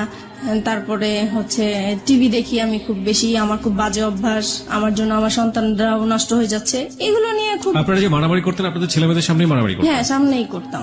ওরা খুব ভয় পেত, কান্নাকাটি করতো, কিন্তু কিছু করার ছিল না, হয়ে যেত। ফিরে যাচ্ছি মিতার কাছে। মিতা, তারপর কি হলো? পরে এক সময় রোজার ঈদ সামনে আসলো, ঈদের শপিং করা নিয়ে আবার আমাদের খুব ঝগড়া হলো, মাঝখানে মারামারি এইরকমই। আর সে সব সময় ঈদের সময় সে বাড়িতে যায় ঈদ করে, আর আমি বাচ্চাদেরকে নিয়ে ঢাকায় ঈদ করি। আমি বাড়িতে যেতে চাই না, বাচ্চারাও বাড়িতে যেতে চায় না, তাই আমাদের আর যাওয়া হয় না। কিন্তু সে তার বাবা মার সাথে ঈদ করবে, সেজন্য প্রত্যেকটা ঈদই সে তার বাবা মার সাথেই করে। আমরা বেশি দামি দামি জিনিস চাই, আগে কম দামি জিনিস পরেছি, এখন কেন উপরের দিকে নজর আমার, এইভাবে ঝগড়াঝাটি হয়। তারপর সে বাড়িতে চলে যায়। অশান্তির জন্য আমি ভাল লাগতো না দেখে তাই একটু হাতের কাজ করা শুরু করেছিলাম। তো হাতের কাজের বিজ্ঞপ্তি দিয়েছিলাম, বিজ্ঞপ্তির জন্য আমার মোবাইল নাম্বারটা শো করা হয়েছিল একটা কাগজে, লিফলেট। জি। তারপরে ওগুলা শেখানোর জন্য নাম্বার দিয়েছিলাম। তো আমি ভাবছি ওখান থেকে হয়তোবা ফোন টোন এসছে, তো রিসিভ করেছি। একটা লোক আর কি এরকম দুষ্টামি করতেছে, কথা বলতেছে। তো আমি বলছি আপনি কিসের জন্য ফোন করেছেন? বলতেছে এমনি আমার ভালো লেগেছে তাই ফোন করছি। তো আমি পরে ফোনটা রেখে দিছি, আমি আর কথা বলি নাই। তো উনি প্রায় এরকম 2-3 দিন ফোন দিত। তারপরে এক সময় বলতেছে যে আসলে আমি আপনার সাথে ফ্রেন্ডশিপ করতে চাই। সেই সময় কি আমার তো মন মেজাজ খারাপ ছিল, ভালো লাগতো না। তখন কেন জানি হঠাৎ করে মনে হয়েছে যে সে শুধু ফ্রেন্ডশিপ করতে চায়, কথাই বলতে চায়, তাই কথা বললে সমস্যা কি। সপ্তাহখানিক কথা বলেছি পরে একদিন সে আমাকে বলতেছে কি যে আপনাকে আমি দেখতে চাই একটু। যাই হোক আমরা রাজি হয়েছি দেখা করার জন্য। দেখা করতে গিয়েছে আমার বাসায়। এক সপ্তাহের মধ্যে আপনি রাজি হয়ে গেলেন? জি। তারপরে দেখা করলাম। পরে সে আমাকে মানে একটা কথা বললো যে আচ্ছা আমরা তো ফ্রেন্ডশিপ আছি, আমরা কি ফ্রেন্ডশিপের বাইরে অন্য কিছু করতে পারি? তো আমি বলছি কিরকম? বলতেছে যা হয় আর কি। তো আমি বুঝতে পারছি উনি খারাপ কিছু ইঙ্গিত দিয়েছে আমাকে। তো আমি বলছি না, এটা আমার পক্ষে সম্ভব না। তারপর এই বলে আমি পরে ওখান থেকে তার সাথে আমার সম্পর্ক শেষ হয়ে গিয়েছে। Fine, let me no one thing, আপনার সম্পর্কে উনি কতটুকু জানতেন? আপনার যে 2 সন্তান হ্যাঁ, আছে। আমি সবই বলেছি, আমাদের কথা এগুলোই হতো, আমার সংসারে কি হয়েছে না হয়েছে, আমার কিভাবে বিয়ে হয়েছে। আপনি সবকিছুই এক সপ্তাহের মধ্যে তাকে শেয়ার করে দিয়েছেন? জি। মানে আমার তো কখনোই ফ্রেন্ড ছিল না, তাই প্রথম তাকে পেয়েছি, ফ্রেন্ডশিপ যেহেতু করে ফেলেছি সেজন্য আমি আমার কথাগুলো বলেছি, মানে একটু হালকা হওয়ার জন্য বলতে চেয়েছিলাম। Okay fine. এবং এটা জানার পরে সে আপনাকে ফার্স্ট দেখা হতে সে আপনাকে ধরনের একটা অফার করলো? জি। তারপরে আমার কাছে খুব খারাপ লাগলো বিষয়টা যে আমি তাকে তো সবকিছু আমি তাকে বলেছি, সে কেন আমাকে এই ধরনের প্রস্তাব দিবে। পরে আমি আর তার সাথে কথা বলি নাই। পরে সে ফোন দিত আমাকে, প্রায় আমি রিসিভ করতাম না। পরে অনেক ডিস্টার্ব করতো দেখে পরে একদিন রিসিভ করে বলতেছে আপনি আমাকে আর ফোন দিবেন না, আপনার সাথে আমি আর কথা বলতে চাই না। তো যাই হোক এখানে স্টপ হয়ে গেল। এটা তার খুব মাইন্ডে লাগলো যে আমি তাকে এইভাবে ইগনোর করলাম। তারপরে সে আমার নাম্বারটাই তার ফ্রেন্ডকে দিল। আমি এটা জানতাম না যে তার ফ্রেন্ড। প্রায় 1-2 মাস পরে আমাকে আবার একটা রং নাম্বার থেকে ফোন আসছে। তো এবার ভাবছি যে আর কোনো ফোন ধরবো না, কারণ রং নাম্বারে আসলে সবাই ভালো থাকে না। পরে ওই নাম্বারটা থেকে প্রায় ফোন টোন আসে। তারপরে এত ফোন আসে, নিশ্চয়ই আমার কোনো কাস্টমার হতে পারে বা কিছু, ধরি। তো সেই একই রকম কথাবার্তা বলতেছে, ওনার পরিচয় দিল। তারপরে আমি কথা বলতে শুরু করলাম। পরে বলল যে আসলে আপনি কি চান, আমি ওনাকে জিজ্ঞেস করলাম। তো উনি বলতেছে আসলে আপনার সাথে আমি ফ্রেন্ডশিপ করতে চাই। আমি বলছি যে না, আমি কারোর সাথে ফ্রেন্ডশিপ করবো না, আপনি ভুল জায়গায় ফোন দিয়েছেন। প্রায় 3 মাস পরে উনি আবার ফোন দিয়েছে। তো সেই সময় তো আর আমার নাম্বারটা মনে ছিল না, আমি বুঝতেও পারি নাই যে উনি ফোন দিয়েছেন। তারপরে উনি বলতেছে দেখেন আসলে আমি আপনার কাছে কিছুই চাই না, আমিও নিজে খুব মানসিক অবস্থা খুব খারাপ, তাই আমি চাই আপনার সাথে একটু ফ্রেন্ডশিপ করার জন্য। তো আমি আবারও আমার মনটা জানি কেমন হয়ে গেলাম। তো আমি ভাবলাম ঠিক আছে, দেখি, সবাই তো আর খারাপ হতে পারে না, কথা বলে দেখি। তো এইভাবে ওনার সাথে কথা বলতে বলতে প্রায় 1 সপ্তাহ হয়ে গেছে কথা বলছি। 1 সপ্তাহ পরে ও আবার বাড়ি থেকে চলে আসছে পরে আমি মোবাইলটা অফ করে রাখছি, যে জানি এখন যদি ফোন আসে আমি রিসিভ করলে সমস্যা হবে। তো আমি 2 দিন আমার ফোনটা অফ ছিল। পরে এক সময় ও কাজের জন্য বাইরে যায়, পরে আমি ফোনটা খুলি, খোলার পরে সেই ফোনটা আবার আসে। পরে আমাকে বলতেছে দেখেন আপনি 2 দিন ফোনটা অফ করে রেখেছেন, আমার আসলে খুবই খারাপ লাগতেছে, আমি আপনার প্রেমে পড়ে গেছি, মানে এরকম করে বলতেছে। তো আমার কাছে কেমন জানি বিষয়টা লাগলো। তো আমি আর কিছু বলি নাই, আমি ভাবছি কি হয়তো বা দুষ্টামি করে বলে, অনেকে তো দুষ্টামি করে বলে, সেই রকম হয়তো বা বলে। তারপরে যাই হোক, রাতে আবার ফোন দিয়েছে উনি, এখন তো আপনাকে আমার খুবই দেখতে ইচ্ছা করতেছে, আমার খুবই খারাপ লাগতেছে। তখন আমি বললাম যে দেখেন আমি তো দেখতে সুন্দর না, আর আমাকে দেখলেও আপনার পছন্দ হবে না, আপনি যেহেতু ভার্সিটিতে পড়েন, আপনি খুবই স্মার্ট, আমি আপনার পাশে একদম মানানসই হব না, রাস্তায় দেখলে মানুষ হাসবে, মানে আমি এরকম করে বলতেছি যেন সে মানে আমার দেখার ইচ্ছাটা না জাগে। ওনার নামটা কি ছিল? ওনার নাম রাসেল ছিল। Russell, okay fine. তারপরে হচ্ছে এখন বলতেছে দেখা করব। তো আমি ভাবলাম যে দেখা করব তো, আর আমার এই বিজনেসের কারণে আমার কাঁচামাল আনার জন্য মার্কেটে যেতে হয়। তো আমি বলতেছি তো ঠিক আছে, আমার তো শুক্রবারে শপিং এ যাব আমি, তখন হয়তোবা সেই ইয়েতে আপনি যদি মার্কেট আসেন তাহলে আমি ওখানেই দেখা করতে পারবো। তো উনি রাজি হয়ে গেল। নির্দিষ্ট জায়গা বললাম, ওখানে উনি গাড়ি নিয়ে দাঁড়িয়েছিল আমার জন্য। তারপর ওনাকে দেখে মানে আমি খুব অবাক হয়ে গেলাম যে অনেক সুন্দর লোকটা। উনি আমাকে দেখে হাসতেছে মিটমিট করে। তো আমি জিজ্ঞেস করলাম আপনি কেন হাসতেছেন? বলতেছেন আপনি তো ফোনে অনেক কিছুই বলছেন, আপনি তো অনেক সুন্দর। তো যাই হোক, এভাবে কথা বলতে বলতে পরে উনি বললো আর কি যে ওনার একটা সম্পর্ক, একসাথেই পড়াশোনা করতে একটা মেয়ের সাথে, ওনার সাথে সম্পর্ক নষ্ট হয়ে গিয়েছে, তাই ওনার তারপরে উনি ব্যবসা করতো, যে ওনার ব্যবসায় লস খেয়েছে, সবকিছু মিলিয়ে ওনার খুব অশান্তি, মন ভালো না, তাই সেজন্য একটা ফ্রেন্ড চায়। তো আমার সাথে এই জন্য ফ্রেন্ডশিপ করেছে। প্রত্যেক শুক্রবারই আমরা দেখা করতাম ওনার সাথে। তখন আপনি হাজবেন্ডের সাথে থাকতেন? জি। আপনার হাজবেন্ড এগুলো জানতো? কেউই জানতো না। কন্টিনিউয়াসলি আপনি গোপন করে যাচ্ছেন বিষয়গুলো।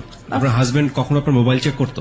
না, কখনোই চেক করতো। আচ্ছা, আপনি যে কথাগুলো বলতেন সেই সময়টা থেকে আপনার সন্তান আপনার পাশে থাকতো? না, কারণ ওরা তখন, আমার বড় বেবি তখন স্কুলে পড়তো, আর ছোটটা তো একদমই ছোট ছিল। তারপরে আপনি নীরবে নিভৃতে একা তার সাথে কথা বলতেন। জি। প্রিয় শ্রোতা, গ্রাফটা একটু আবিষ্কার করার চেষ্টা করছি, এবং এটা এমন একটি ঘটনা যেটা সমাজে একেবারেই ঘটে না তা না, হ্যাঁ, এবং একেবারে যে হরহামেশা ঘটে তাও না, ঠিক আছে?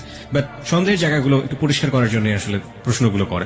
আপনার হাজবেন্ড আপনাকে সন্দেহ করতে, আপনি যেটা বলছেন, টুকটাক সন্দেহ করার জায়গাটা থেকে আপনি কখন আপনার হাজবেন্ডকে সন্দেহ করতেন? না, আমি কখনোই করতাম না। কেন করতেন না? কারণ আমি জানি সে এই টাইপের মেয়ে মানুষ, দেখলে সে তাকিয়ে থাকে, সে যাবে, সে মানে এরকম আছে, এর জন্য আমার সন্দেহ হতো না। আপনি কনফার্ম ছিলেন যে সেসব কাজ করে? সে মেয়ে মানুষের প্রতি একটু উইক আছে। একটা জিনিস একটু বলেন আমাকে, প্রতি শুক্রবার তার সাথে আপনি দেখা করতেন, কোথায় দেখা করতেন?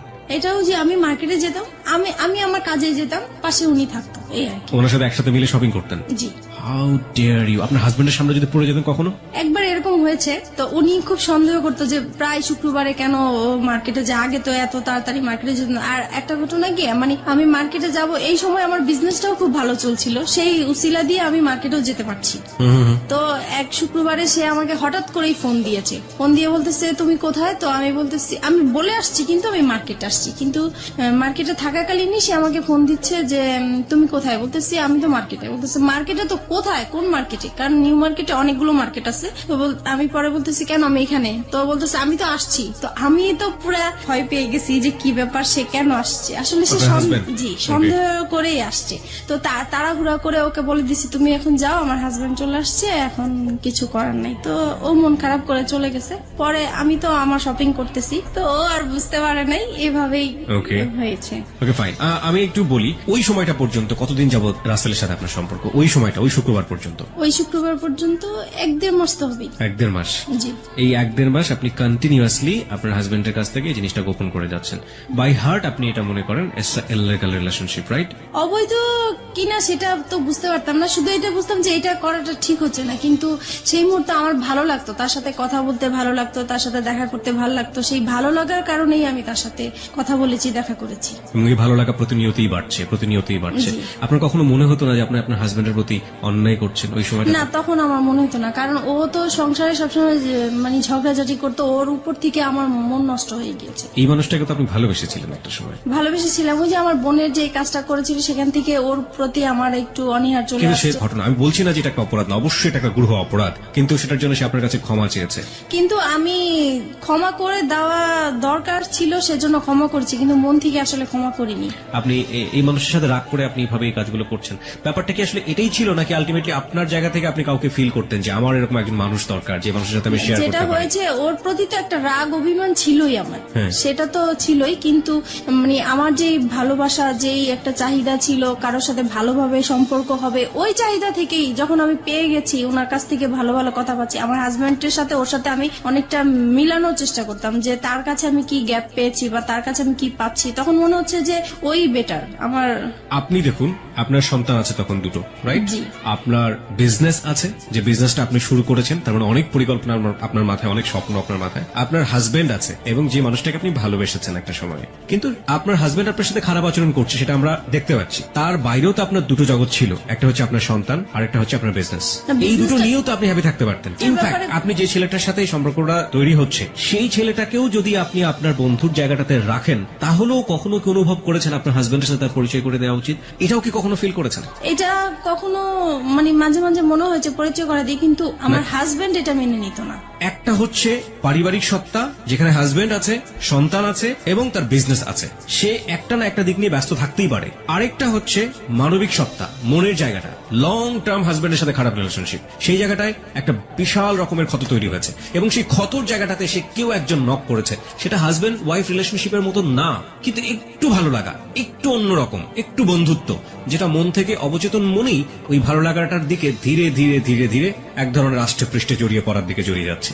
এই দুটো জিনিস আমরা যখন নর্মালি শুনি, আমরা কিন্তু এই সেকেন্ডটাকে কোনোভাবেই সাপোর্ট করতে পারি না, বাট ও সেকেন্ডটার মধ্যে এসেছে, this is the hardest reality. এটাকেও মেনে নিতে হবে, এটা আমাদের সামাজিক ঘটে, কিন্তু আমরা মানি না। কিন্তু কি কারণে ঘটে, সেই কারণটা কিন্তু আমরা আবিষ্কার করে ফেলেছি, এবং এইটা আসলে কতদূর পর্যন্ত গিয়েছে, চলুন সামনের দিকে যাওয়া যাক। তারপরে যেটা হয়েছে, মানে এভাবেই তো ওর সাথে দেখা করছি, কথা বলছি, তারপরে হঠাৎ একবার খুব ঝগড়াঝাটি হয় আমাদের। বিষয়টা হয় হচ্ছে আমার ওই যে বোনের বিষয়টা নিয়ে, ওই ঘটনার পর থেকে যেটা হয়, আমাদের স্বামী স্ত্রীর যে সম্পর্কটা হয়ে থাকে, সেই রকম সম্পর্কতে আমি জড়াতে চাই না। এর জন্য এটা নিয়ে খুব ঝগড়াঝাটি হয়, ও খুব জোর করে আমাকে, আমি রাজি হই না, তারপরে মারামারি হয়, এরকম প্রায়ই হয়। তো একটা সময় হয় কি যে আমি ঘুমিয়ে থাকি, সে ঘুমন্ত অবস্থায় আমার সাথে এরকম কাজ করে। এই বিষয়টা আমার কাছে খুবই খারাপ লাগে। আমি লক করছি এখানে আপনাকে।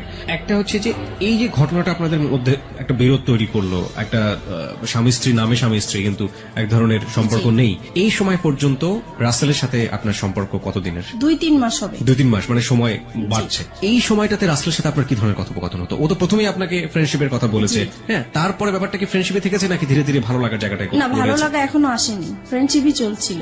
Okay fine. সে সময় বলতাম হচ্ছে আমাদের সংসারে যেগুলো হতো এগুলো বলতাম, মানে ঘরের নিজের উইক পয়েন্ট গুলো সবসময় তাকে বলতেন? জি জি। যেমন হাজবেন্ড আজকে এটা করেছে, আমি আজকে এটা করিনি, এরকম হয়েছে, এরকম হয়েছে। হ্যাঁ, তারপরে আমার ভালো লাগার কথাগুলো বলতাম, বা আমি কি আশা করেছিলাম, কি রকম চেয়েছিলাম, এগুলোই বলতাম। ওকে ওকে, আপনার উইক পয়েন্ট গুলো সবসময় একজন।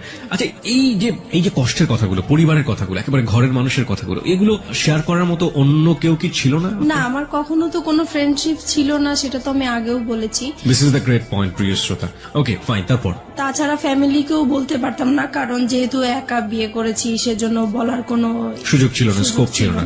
তো তো তারপরে একদিন কি হয়েছে, আমাদের আবারও সেই রকম খুব মারামারি হয়েছে আমাদের সংসারের মাঝে। তখন আমি পরে, সেদিন বৃহস্পতিবার রাতে ছিল এরকম, তারপরে আমি তাকে ফোন দিয়েছিলাম শুক্রবারে। মারামারি হওয়ার পরের দিন ফোন দিয়েছে, দেখো ও আজকে আমাকে অনেক মেরেছে, এরকম আমার আর থাকতে ভাল লাগছে না। তখন সে আর কি আমার সুযোগ নিয়ে বলতেছে যে ঠিক আছে, তোমার যেহেতু থাকতে ভাল লাগে না, তুমি তো বিজনেস করোই, তাহলে তুমি চলে আসো, তুমি কেন থাকো, এত মারধর খেয়ে কেন থাকবো, তুমি তোমার বাবা মার কাছে চলে যাও। তখন বলছে আমার বাবা তো সেই কবেই চলে গেছে, বাবা কোথায় আছে খুঁজে পাচ্ছি না, আর মা আছে, মা তো নিজেই খুব কষ্ট করে থাকে, সেখানে আমি কিভাবে যাব। পরে বলতেছে দেখো, তুমি 1 মাস মার কাছে কোন রকম থাকো, তারপরে তুমি যে ব্যবসা করো, নিজে কিছু টাকা জুগিয়ে তুমি নিজেই চলতে পারো। মানে আপনাকে সেপারেট করে দিতে যাচ্ছে আপনার হাজবেন্ডের কাছ থেকে?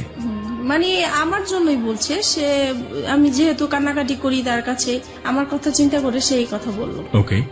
তারপরে আর আমি তো সবসময় এমনিতেও বলি যে ডিভোর্স তাকে দিব বা সে আমাকে দিবে, কিন্তু সে তো রাজি হচ্ছে না ডিভোর্স দেওয়ার জন্য। আমার হাজবেন্ড তো ডিভোর্স দিতে চায় না, আমাকে মারধর করবে, বকাবাদ্য করবে, আবার আমাকে বলবে যে আমার সাথে তার জীবনটা জড়িয়ে নষ্টই হয়ে গেল, কিন্তু সে ডিভোর্স দিবে না।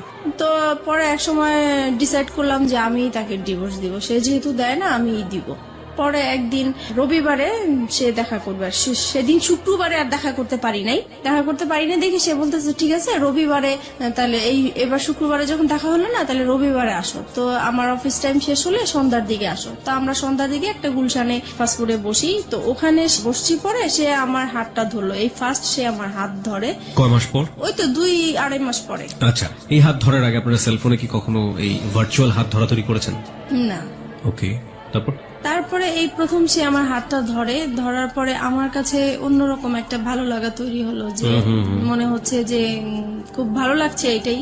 তারপরে হঠাৎ করে সে আমাকে বলতেছে দেখো, আমি আসলে তোমার প্রেমে পড়ে গেছি, আমি আর তোমাকে ছাড়া থাকতে পারছি না। তখন আমিও মানে কান্নাকাটি করতেছি, যে সেহেতু আমাকে মারধর করেছে সেটা বলতেছি আর কান্না করতেছি। পরে সে আমার আর কি মাথায় হাত বুলিয়ে দিচ্ছে, পরে বলতেছে দেখো আর ধৈর্য ধরো, 6টা মাস তুমি ধৈর্য ধরো, তারপরে আমি 6 মাস পরে তোমার একটা ব্যবস্থা করব। তখন আমি জিজ্ঞেস করলাম ব্যবস্থা মানে কি বুঝাতে চাচ্ছ? তো বলতেছে আমরা একসাথে থাকবো। তুমি কি আমাকে ভালোবাসো? বলছে হ্যাঁ আমি তোমাকে ভালোবাসি। তো এইভাবেই হোক আমাদের পরে। আপনি তাকে ভালোবাসতেন ওই সময়টাতে? ওই বলার পর থেকে আমি প্রশ্ন করেছি যে আমার তো আসলে বিশ্বাস হচ্ছে না, তুমি আমাকে কিভাবে ভালোবাসো, আমার বিয়ে হয়েছে, বাচ্চা আছে, তোমার মতো আনম্যারিড ছেলে তো আমাকে কখনোই ভালোবাসার কথাই না। তো বলতেছে মানুষের ভালো লাগা তো কত রকমই হতে পারে, এটার তো শেষ নাই, তোমাকে আমার ভালো লাগছে, আমি তোমাকে বিয়ে করব, তবে আমার জন্য তোমাকে 6 মাস অপেক্ষা করতে হবে। তো আমি বলতেছি এত বছর যেহেতু কষ্ট করে আসছি, আমি 6 মাস পর্যন্ত কষ্ট করতে পারবো। তো এই বলে আমরা চলে আসছি। তারপর থেকেই আমাদের ভালোবাসা আসলে শুরু হয়। তারপরে ফোনে একের পর এক কথা বলা হয়, খুব ভালো লাগে। তখন আপনার হাজবেন্ডের সাথে? আপনি? জি, হাজবেন্ডের সাথে। তারপরে থেকে মানে সে কথা না বললে আমার খুব কষ্ট হয়, যেদিন ফোন করতে না পারি সেদিন খুব কষ্ট হয়, দেখা করতে না পারলে কষ্ট হয়। তারপর থেকে আমরা কি করি, প্রত্যেক দিন দেখা করি। এতদিন তো শুক্রবার ছিল, এখন প্রত্যেক দিন তার অফিস টাইমে যাওয়ার পথে আমার বাসা পড়ে, তো আমি বাসার সামনে দাঁড়িয়ে থাকি, সে চলে যায়, ওইটুকুই দেখা, মানে ওইটা দেখা করলেই মনে হয় যে অনেকটা শান্তি লাগে। ওইটুকু না দেখতে পারলেও খুব খারাপ লাগে, রাতে ঘুম হয় না। তো এভাবেই চলতে থাকে। You fall in love like this?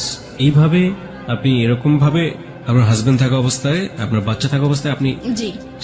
This kind of love, like 16 years love. কিশোরী মেয়েরা যেভাবে প্রেমে পড়ে, একটা ছেলে সামনে দিয়ে না গেলে ঘুম হচ্ছে না রাতের বেলা। জি জি, আমার ওই প্রথম যখন আমার হাজবেন্ডের সাথে যে রকম ফিলিংস কাজ করছিল, ওর বেলাও আমার সেম হচ্ছিল। তখন কি আপনার মনে হয়নি যে জীবনে একটা ভুল করেছে আর একটা ভুল করতে যাচ্ছি? তখন আমি বলতাম যে দেখো, ও তো আমাকে সবকিছু জেনে শুনেও বিয়ে করেছিল, তারপরেও কিন্তু ও আমাকে টর্চার করতেছে এখনো। তো ও আমাকে বলতো দেখো, ও তো অশিক্ষিত, ওর ফ্যামিলি অশিক্ষিত, সেই জন্য ও এরকম করে, আমি করব না, তুমি আমার উপর বিশ্বাস আনতে পারো, সবাই তো একরকম না। তারপর যাই হোক, ওর কিছু কথা ছিল যেগুলো শুনলে আমি খুব ভরসা পেতাম, আমি বিশ্বাস করতে চাইতাম। মানে ওর কথা, ও যখন কথাগুলো বলতো আমার খুব বিশ্বাস করতে ইচ্ছা করতো, ওর কথাগুলো আমার ভালো লাগতো, মনে হতো যে সত্যিই বলছে বা এরকম কিছু। তারপরে বাসায় চলে আসলাম। বাসায় আসার পরে হচ্ছে এখন আমার হাজবেন্ডের বিজনেসটা ভালো যাচ্ছে না, তো ও ঠিক মতো ঘরে বাজার টাজার করছে না, তাছাড়া যেটা প্রয়োজন হয় সেগুলো হচ্ছে না। মাঝখানেও বলতেছি কি যে বাসাটা ছেড়ে দিব, বাসাটা এত ভাড়া আমি বয়ে নিতে পারছি না, আমার খুব কষ্ট হচ্ছে, আমি বাসাটা ছেড়ে দিব। তখন আমি বলতেছি এত সুন্দর বাসা, আমরা তো পাওয়া যাবে না, তো এটাই থাকি না, কষ্ট টষ্ট করে থাকি, দরকার হলে আমরা একটা রুম সাবলেট ভাড়া দিই, তবু এখানে থাকি, এখানে সবকিছু ফ্যাসিলিটি ভালো, এখানেই থাকবো। ওর কথা হলো না, এখান থেকে যেতেই হবে, কারণ আমার খুবই সমস্যা। তো যাই হোক, আমার আর ওই জায়গাটা আমি ছাড়তে চাচ্ছিলাম না। কেন? কারণ আমার যে বিজনেসটা ওই জায়গার মধ্যেই, ওখানে আমার খুব ভালো হতো বিজনেসের জন্য।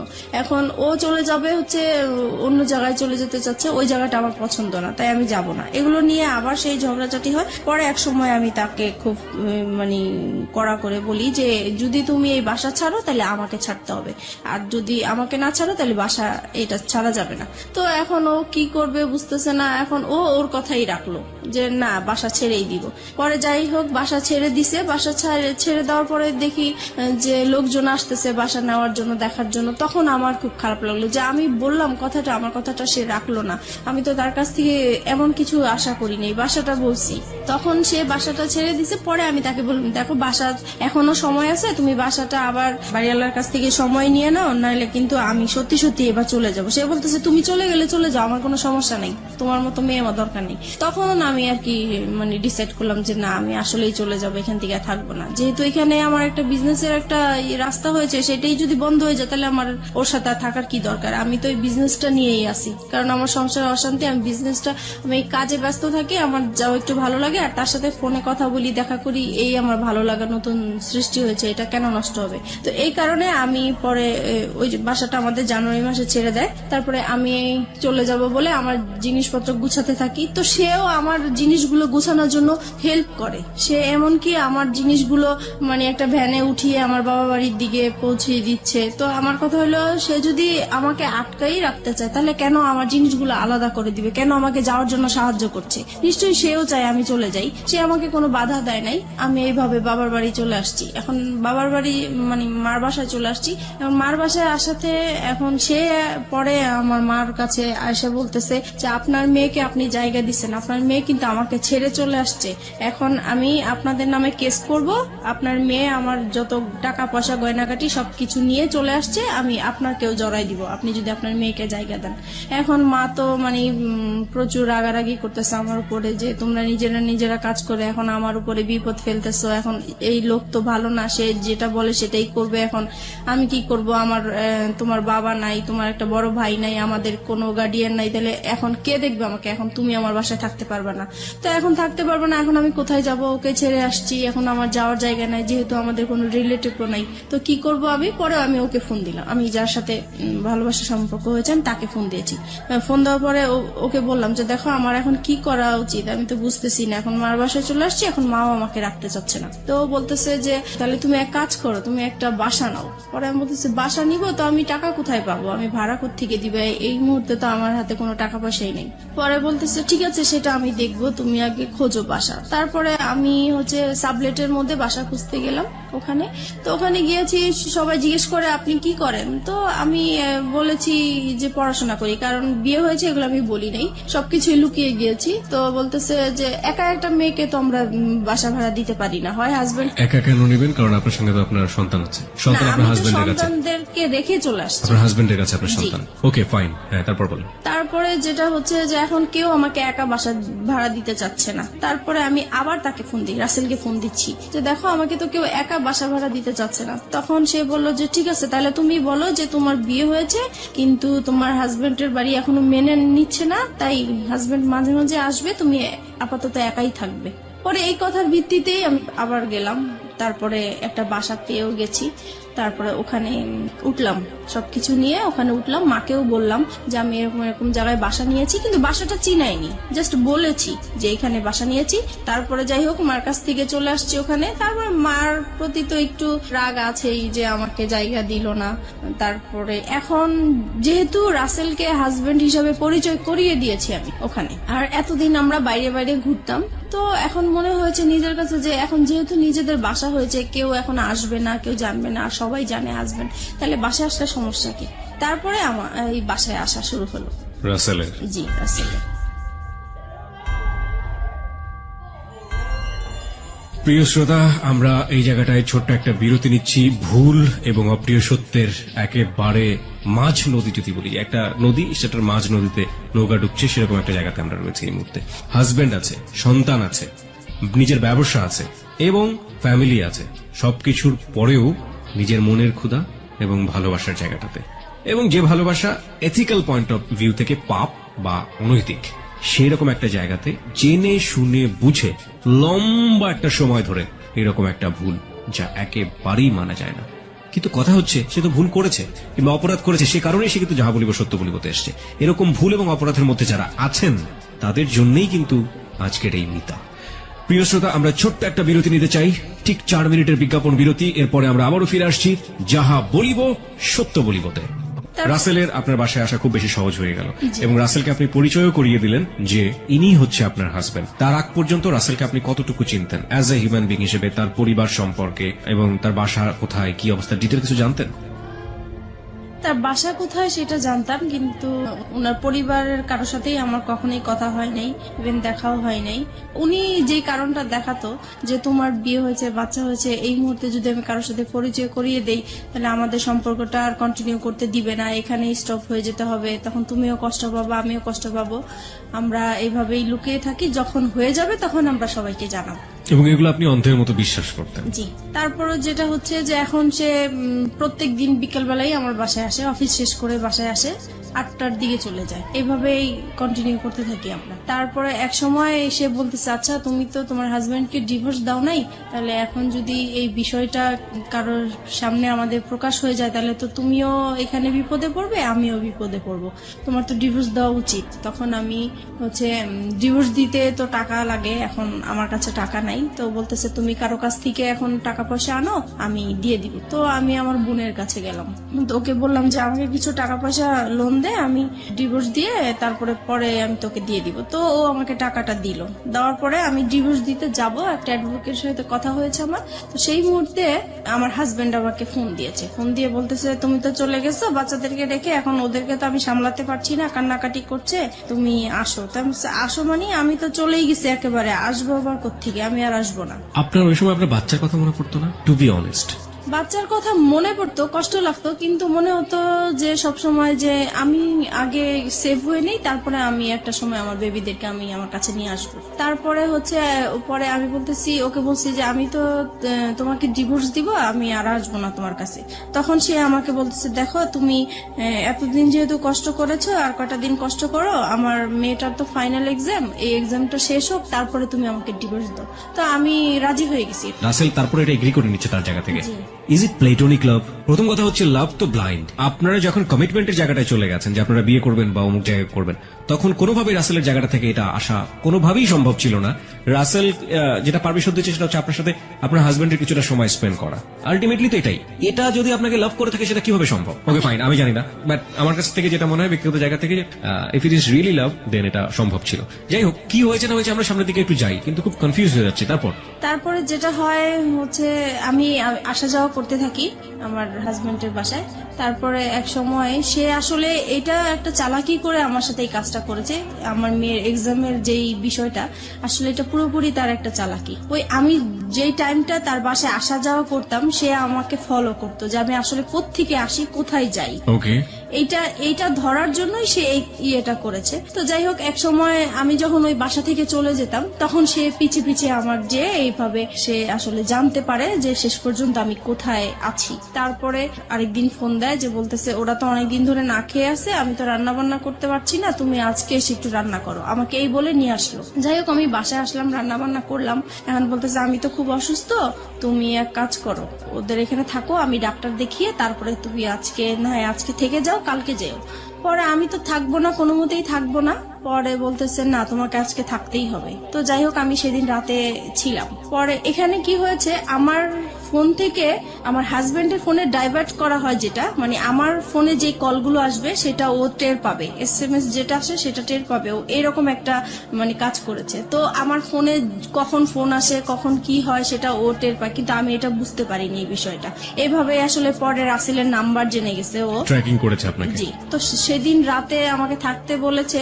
তো সেই দিন হচ্ছে ও হসপিটাল থেকে আসছে, আসার পরে আমাকে বলতেছে যে আমার সাথে এখন তোমার ইয়ে করতে হবে, মানে ওকে, সে তার স্বামীর সম্পর্ক হ্যাঁ। অধিকার চেয়েছে। হ্যাঁ। তারপরে আমি বলতেছি যে না, আপনার সাথে তো আমি এটা করব না, কারণ আপনি করে বলা শুরু করেছেন তখন আপনি করেই বলতাম। তারপরে বলতেছি যে না, আমি তো আপনার সাথে এই কাজ করতে পারবো না। তখন বলছে কেন করতে পারবো না, তুমি এখন পর্যন্ত আমার ওয়াইফ। পরে আমি বলেছি যে না, আমি করব না তো করবোই না। এখন করব না দেখে সে আমাকে প্রচুর মারধর করলো, যে মশা মারে যে ব্যাট গুলো আছে সেই ব্যাট দিয়ে আমাকে পুরো ব্যাটটা ভেঙে ফেলে আমার শরীরের উপরে। পরে আমার নখ উল্টে যায়, আমার শরীর থেকে রক্ত পড়তে থাকে টপ টপ করে, অনেক মারলো। তারপরে আমাকে বলতেছে যে তুই কোথায় কি করিস, কোথায় থাকিস, সবকিছুই আমি জানি। নাও কাম টু দ্য পয়েন্ট। এতদিন তুই আমাকে এই আমার সাথে কোনো শারীরিক সম্পর্ক করিসনি, সেটার কারণটা আমি এখন খুঁজে পাইছি। তোর বাইরেই চাহিদা মিটে আসিস, এখন আমি বুঝতে পারছি। আজকের পর থেকে তুই এই ঘর থেকে কোথাও বের হতে পারবি না, তুই এখানেই থাকবি। আমি তো প্রচুর কান্নাকাটি করতেছি, আমার কান্নাকাটি দেখে আমার বাচ্চারা ভয় পেয়ে গেছে, ওরাও কান্নাকাটি করতেছে। তারপর আমি বলতেছি যে এখন আমাকে যেতে দেন, নাহলে যে কোনো বিপদ হবে। পরে বলতেছে যে না, তোকে আমি যাইতে দিব না, তোকে আমি আটকায় রাখবো। আমার মোবাইল, আমার পার্স সবকিছু লক করে দিয়ে, আমাকে পর্যন্ত লক করে দিয়ে সে কোথায় কোথায় জানি 2 দিন ঘুরে আসলো। আমাকে 2 দিন পর্যন্ত বাসায় লক করে রাখছে। আমি এদিক দিয়ে রাসেলের সাথে যোগাযোগ করতে পারছি না, কারোর সাথে যোগাযোগ করতে পারছি না। পরে 2 দিন পরে আমি বললাম যে আজকে যদি আমাকে বের হইতে না দেন তাহলে যে কোনো বিপদ আপনার হবে। আর আমার মেয়েটা বলতেছে বাবা বাবা মাকে যেতে দাও, আর মাকে মেরো না, মাকে যেতে দাও, মা যেখানে ভালো লাগে মা সেখানেই চলে যাক, তুমি মাকে আর মেরো না। তো আমার মেয়ের কথা শুনে সে আমাকে ছেড়ে দিল। তারপরে আমার মোবাইল, আমার পার্স দিল, আমি চলে আসছি। এই ফাঁকে সে কি করেছে, এই যে 2টা দিন সে যে বাইরে ছিল, সেই 2টা দিন হচ্ছে যে আমি যেই বাসায় ছিলাম সেই বাসায় এসে সে সবকিছু দেখিয়েছে। আমার বাচ্চা আছে, আমার বিয়ে হয়েছে তার সাথে, সবকিছু তাদেরকে দেখিয়ে বলছে যে সে এখন পরকীয়া করে এই লোকটার সাথে এখন থাকতেছে, আপনারা যদি আমাকে হেল্প করেন তাহলে আমি তাদেরকে একসাথে ধরতে চাই। তো আমার যেই বাসায় আমি ভাড়া নিয়েছি সেই বাড়িওয়ালার ওই এলাকার কিছু বকাটে ছেলেদেরকে হাতে করেছে। তারপরে হচ্ছে আমি বলতেছে যে ও যখনই আপনার বাসায় আসবে সাথে সাথে আমাকে ফোন দিবেন, আমি চলে আসব। পরে আমি তো বাসায় যাওয়ার পরে সাথে সাথে রাসেলকে ফোন দিলাম যে তাহলে তুমি আসো বিকালে, এসে আমাকে ডিভোর্সের টাকাটা দাও, আমি ওকে ডিভোর্স দিব। তো ও পরে বিকালবেলা আসছে। এই সময় আমার বাড়িওয়ালা কি করছে, আমার হাজবেন্ডকে ফোন দিয়ে দিছে। পরে আমার হাজবেন্ড তো 2 বাচ্চাকে নিয়ে ক্যামেরা নিয়ে চলে আসছে, আমাদের ছবি তুলবে, পেপারে দিবে, এই সেই। তারপরে এই লোকজন আসলো, হুড় হুড় করে আমার বাসায় আসলো। আমি তো পুরা ভয় পেয়ে গেছি। আমি তো তাকে দেখে অবাক যে সে কিভাবে আমার বাসা চিনলো, কিভাবে আসলো। পরে আমাদের 2 জনের মোবাইল ছিল, মোবাইলটা সে হাতে করে নিয়ে গেল, মোবাইল দিল না। তারপরে রাসেলকে সে মারধর করলো। তারপরে বাড়িওয়ালা ছিল, বাড়িওয়ালারা মারধর করলো রাসেলকে, দেন আমাকেও মারধর করলো। পরে আমার মেয়েটা কান্নাকাটি শুরু করলো যে না, আমার মাকে মেরো না, আমার মাকে মেরো না। পরে আমাকে মারা বন্ধ করছে। রাসেল কি বলছিল এই মুহূর্তে? পরে রাসেলকে জিজ্ঞেস করতেছে তুমি কি একে ভালোবাসো? পরে রাসেল সেই মুহূর্তে বলতেছে হ্যাঁ, আমি ওকে ভালোবাসি। তো বলতেছে যে তুমি জানো না যে ওর হাজবেন্ড আছে, বাচ্চা আছে? পরে রাসেল বললো যে না, আমি তো জানি না তার হাজবেন্ড আছে, বাচ্চা আছে, আমি জানি না। এটা কেমন করে হয়? তুমি তার সাথে হাজবেন্ডের মতো ছিলা, তুমি তার দেখেও তো মানুষ বুঝতে পারে যে তার বিয়ে হয়েছে কিনা, বাচ্চা হয়েছে কিনা। পরে বললো যে হ্যাঁ আমি দেখেছি। তখন বলে এই তো তুমি 2 রকম কথা বলতেছো। পরে বলছে যে যাই হোক হয়েছে, আমি এখন ভালোবাসছি, এখন তুমি কি করতে চাও? পরে বলতেছে যে আমি কিছুই করতে চাই না। এখন ওই আমাদের বাড়িওয়ালার লোকেরা বলতেছে তাইলে তোমার সাথে ওর কি বিয়ে হয়েছে? এখন আমি বলতেছি হ্যাঁ আমাদের বিয়ে হয়েছে। কাদের বিয়ে হয়েছে? আপনার এবং রাসেলের? কারণ আমি এখান থেকে বাঁচার জন্য বলতে চেয়েছি। আপনি বললেন যে রাসেলের সাথে আপনার বিয়ে হয়ে গেছে, মানে আপনার এক একজন এক এক রকমের কথা বলতেছেন, দিকবিদিক হারা যাকে বলে। তারপর মানে ওই মুহূর্তে কি বলবো, কি বললে বাঁচতে পারবো, এটা আসলে বুঝতে পারছি। এবং সবকিছু হচ্ছে আপনার ছেলে মেয়েদের সামনে। জি। আপনার মেয়ের বয়স কত তখন? তখন আমার মেয়ের বয়স 9 বছর। কোন ক্লাসে পড়ে? তখন সে কেজি 1-এ পড়ে। ও তো মোটামুটি বোঝে তাহলে কি হচ্ছে। এবং আপনার ছেলে? আমার ছেলে তখন 2.5 বছরের। তারপরে হচ্ছে রাসেলকে জিজ্ঞেস করতেছে তোমরা কি বিয়ে করেছো? পরে আমি বলছি যে হ্যাঁ আমরা বিয়ে করেছি। তো বলছে বিয়ে করেছো তো কাগজপত্র দেখাও। তো বলছে কাগজপত্র তার সাথে নিয়ে ঘুরি না, কাগজপত্র অন্য জায়গায় আছে, আমরা পরে দেখাতে পারবো। পরে বলতেছে না এখনই দেখাইতে হবে। তো বলছে এখন তো দেখানো সম্ভব না। পরে বললো যে তুমি তোমার হাজবেন্ডকে ডিভোর্স দিছো? আমি বলছি না, ডিভোর্স দেইনি। পরে তাহলে এটা কেমন বিয়ে? ডিভোর্স দাও নাই, বিয়ে? এটা তো বিয়ে হয়নি আসলে। পরে যাই হোক এইভাবে মানে তর্ক বিতর্ক হতেই থাকে। থাকে। পরে আমার হাজবেন্ড আবার এই দিক দিয়ে কি করেছে, আমার বোন আমার মাকে ফোন দিয়ে জানিয়েছে যে আপনার মেয়ে অ্যাক্সিডেন্ট করেছে, সে মারাই গেছে, এই কথা বলেছে। নয়তো আমার মা বোন তো আসবে না, এরকম ঝামেলার মধ্যে কখনোই আসবে না। তো এরা তো মারা গেছে শুনে মানে তারাও খুব অস্থির হয়েছিল। তারপরে তারা আসছে, এসে দেখে তো এই কাহিনী। পরে তো আমার বোন ওখানে সবার সামনে বোনের জামাই অপমান করলো যে তুমি এই টাইপের হতে পারবা, আমার বড় বোন হয়ে এরকম একটা কাজ করলা, কখনোই ভাবতে পারি নাই। তারপরে আমার বোনের জামাই যেটা মানে বুদ্ধি করলো যে এখন এখান থেকে বাঁচাতে হবে, এখন কিভাবে বাঁচানো যায়। তো বলছে যে এখন আমরা বিচার করব, হয় দুইজনকে পুলিশে দিব আর নয়তো বিয়ে দিয়ে দিব। এখন রাসেল বলতেছে না, আমি ওকে বিয়ে করব না। পরে বলতেছে কেন বিয়ে করবেন না, আপনার ভালোবাসছেন, এতদিন ছিলেন, কেন বিয়ে করবেন না। পরে আমি ওকে বললাম যে কি ব্যাপার, তুমি এইগুলো বলছো কেন। পরে ও আমাকে একপাশে আড়ালে ডেকে বলতেছে দেখো আমার এখান থেকে বাঁচতে হবে, এখান থেকে আমি যদি বাঁচতে পারি তুমিও বাঁচবা, এখানে আমাকে তুমি হেল্প করো, আমাকে যাওয়ার জন্য তুমি হেল্প করো। তারপরে আমি ওর কথা আবারও বিশ্বাস করলাম। তারপরে আমি পরে বলতেছি না আমরা বিয়ে করব না। এখন পরে বলতেছি তাহলে আপনি কি করতে চান, আপনি কি আপনার হাজবেন্ডের কাছে ফিরে যেতে চান। আমি বলছি না, আমি ওকে বিয়েও করব না, আমি হাজবেন্ডের কাছে ফিরে যাব না। বলে তাহলে কোথায় যাবেন। পরে বলছি কোথায় যাবো সেটা আমার ব্যাপার। যাই হোক এইভাবে পরে আমার ছোট বোনের জামাই বলতেছে আচ্ছা আপনারা ওকে কি করবেন করেন, আমি আমার বোনকে নিয়ে যাই, যেহেতু আমি গার্ডিয়ান না, তার মা আছে, তার মা অসুস্থ হয়ে গেছে, আসতে পারছে না, আমরা যাই বিচার করি না কেন আমরা বিচার করব। এইভাবে পরে রাসেলকে নাকি ওরা আড়াল করে, রাসেলকে আবার একটা রুমে ওরা লক করে রাখছে।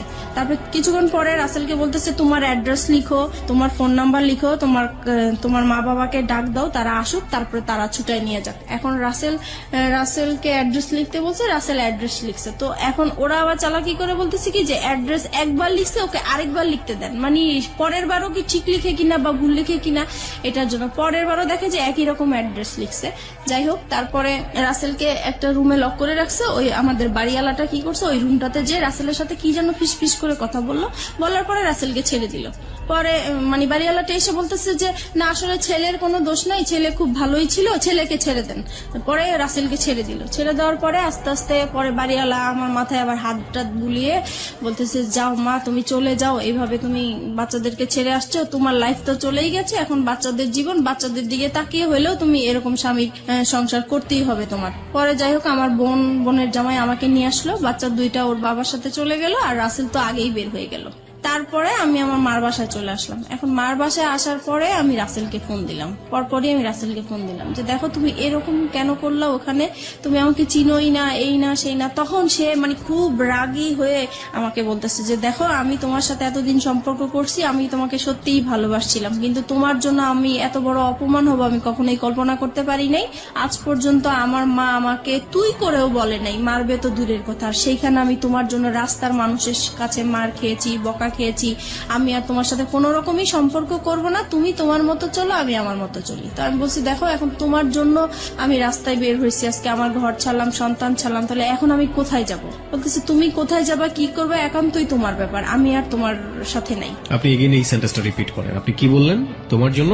বলতেছি তোমার জন্য আমি ঘর ছাড়লাম, সংসার ছাড়লাম, সন্তানদেরকে ছেড়ে তোমার আশায় আমি রাস্তায় বের হলাম, এখন তুমি বলতেছো যে তুমি আমাকে চিনো না, আমার দায়িত্ব নিবা না, তাহলে আমি এখন কোথায় যাব।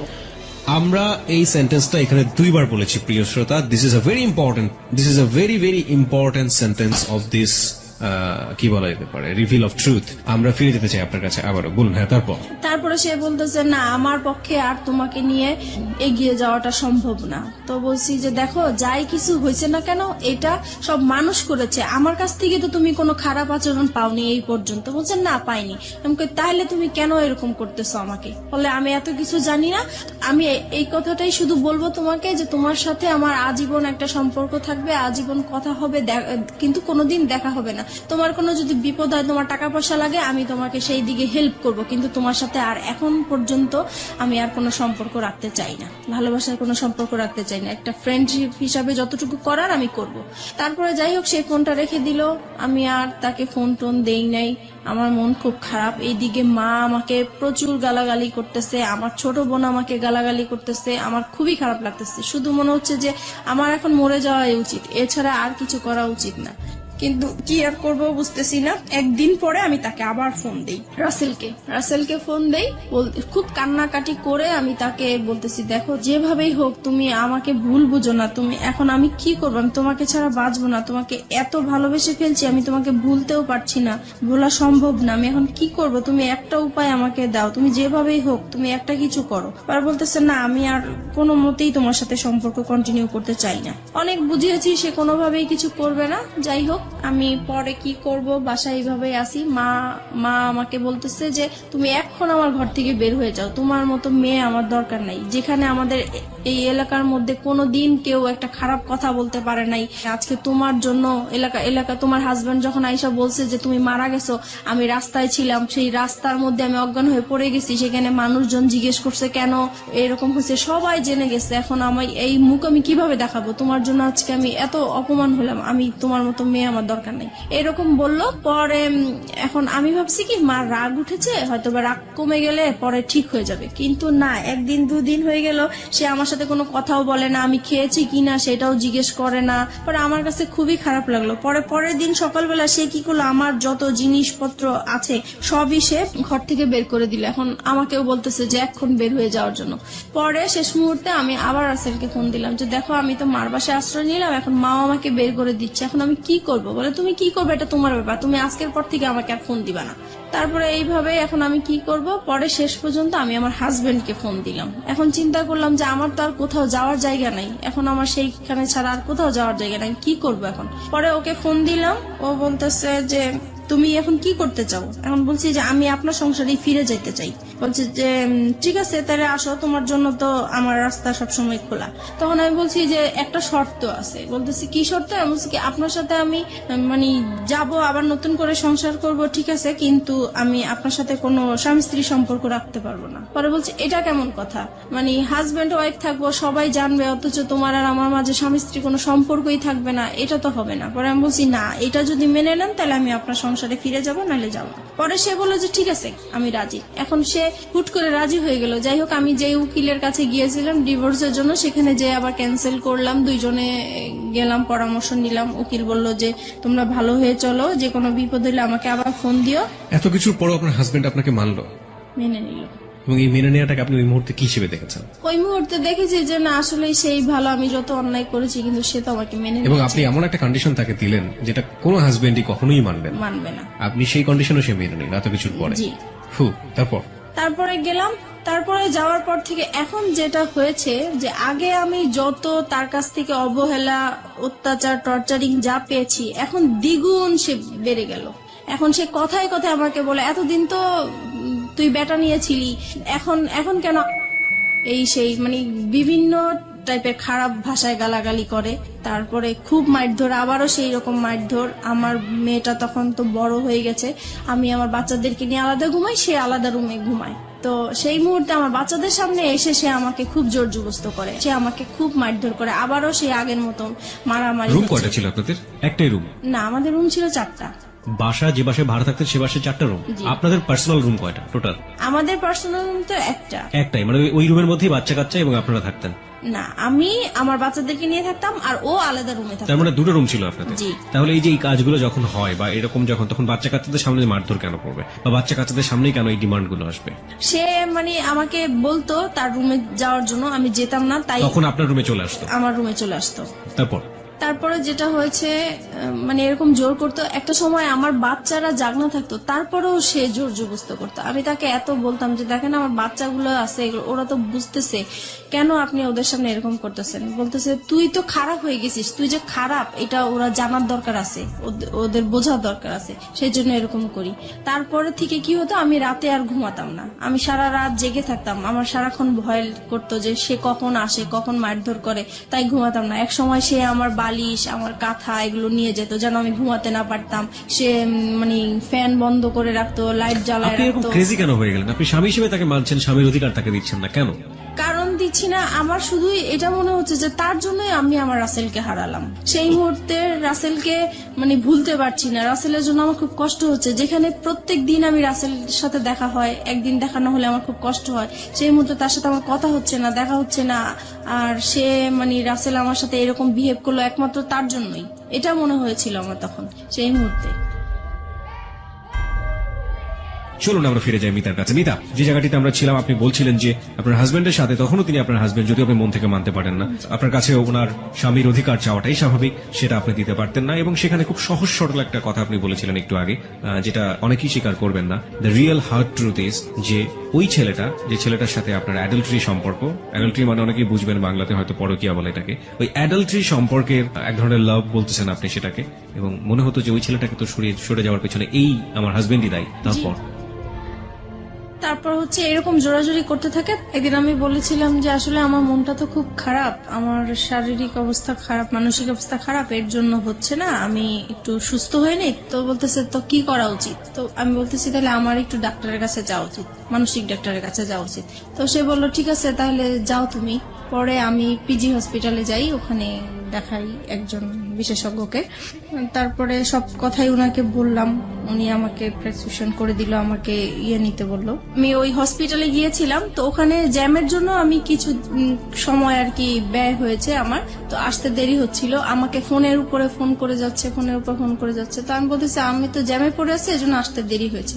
পরে যাই হোক বাসায় আসলাম, আসার পরে সে কি করলো, আমাকে টেনে নিয়ে অন্য একটা তার রুমে নিয়ে গেল, নিয়ে যে আমার মানে কাপড় চোপড় যা আছে সব খুলে আমাকে চেক করতে লাগলো। তো আমি বললাম কি ব্যাপার, আপনি এরকম করছেন কেন? বলতেছে তুই এত দেরি করলি কেন, নিশ্চয়ই তুই কারোর সাথে কিছু করে আসছিস, সেটাই আমি চেক করছি। তখন এইভাবে আর কি পরে আরো অশান্তি, সেই দিন আমাকে খুব মারধর করলো। পরে আমি চিন্তা করলাম যে না আমি আর থাকবো না, কিন্তু থাকবো না তো কোথায় যাব বুঝতেছি না। পরে সেদিন রাতে আবার সে কোথায় জানি ছিল, বাসায় আসা নেই। পরে সেদিন রাতে আমি আবার মনে হলো যে আমি একটু রাসেলকে ফোন দিই, একটু ট্রাই করে দেখি পরে আমার কাছে একটা ফোন ছিল, আমি লুকিয়ে রাখছিলাম ওইটা। আমার তো এমনিতে ফোন টোন সব নিয়ে গেছে, তারপরে যেটা ছিল সেটা আমি লুকিয়ে রাখছি, ওইটা বের করে আমার আলাদা একটা সিম ছিল, ওইটা দিয়ে আমি রাসেলকে ফোন দিয়েছি। পরে ফোন দেওয়ার পরে রাসেল কি করলো, মানে খুব কান্নাকাটি, মানে কান্না কণ্ঠে সে আমার সাথে কথা বললো, আর আমি তো কান্না করতেছি। পরে আমি বলতেছি যে কি ব্যাপার, কেমন আছো? তো সে বলতেছে যে আমি তো ভালো নাই, তোমাকে ছাড়া আমি কিভাবে ভালো থাকবো? তো এটা শুনে আমার আরো বেশি কান্না বলে, কারণ তার প্রতি এখনো আমার ভালোবাসা আছে। তো আমি বলছি কি ব্যাপার, তুমি এরকম কথা বলছো কেন? তোমার জন্যই তো আজকে আমি এখানে চলে আসছি, তুমি কেন এই ধরনের কথা বলতেছে? বলে যে আমি তো তখন বুঝতে পারি নাই, তুমি চলে গেলে আমার এতটা কষ্ট হবে, আমি আসলেই খুব কষ্টে আছি। তো বলছি দেখো আমিও তো কষ্টে আছি, আগে যেরকম যন্ত্রণা করতো তার চাইতে এখন আরো বেশি বেড়ে গেছে, তাই আমি থাকতে পারছি না। পরে বলতেছে তাহলে তুমি এক কাজ করো, তুমি আর একটা মাস থাকো, একটা মাস পরে আমি তোমাকে যে কোনো একটা কিছু করব। তো আমি বলছি দেখো আমার কাছে আমি যদি একটা মাস থাকি তাহলে আমার এখানে লাশ বের হবে, আমি আর থাকবো না, ও যেভাবে আমাকে টর্চার করতেছে। পরে বলতেছে তাহলে তুমি কি করতে চাও? এখন আমি বলছি কি দেখো আমি ওকে আজকেই বের হয়ে যেতে চাই, বের হয়ে ওকে আমি একটা ডিভোর্স দিয়ে দিব সাথে সাথেই। তারপরে আমি কারো কাছে ধরো এক মাস, তুমি যেহেতু সময় নিতে চাচ্ছ, এক মাস আমি কোথাও আশ্রয় নিব, তারপরে তুমি যেটা করবে আমি সেটাই প্রস্তুত থাকবো। পরে বলতেছে যে ঠিক আছে তাহলে তুমি যেটাই করো ভেবে চিন্তে করো।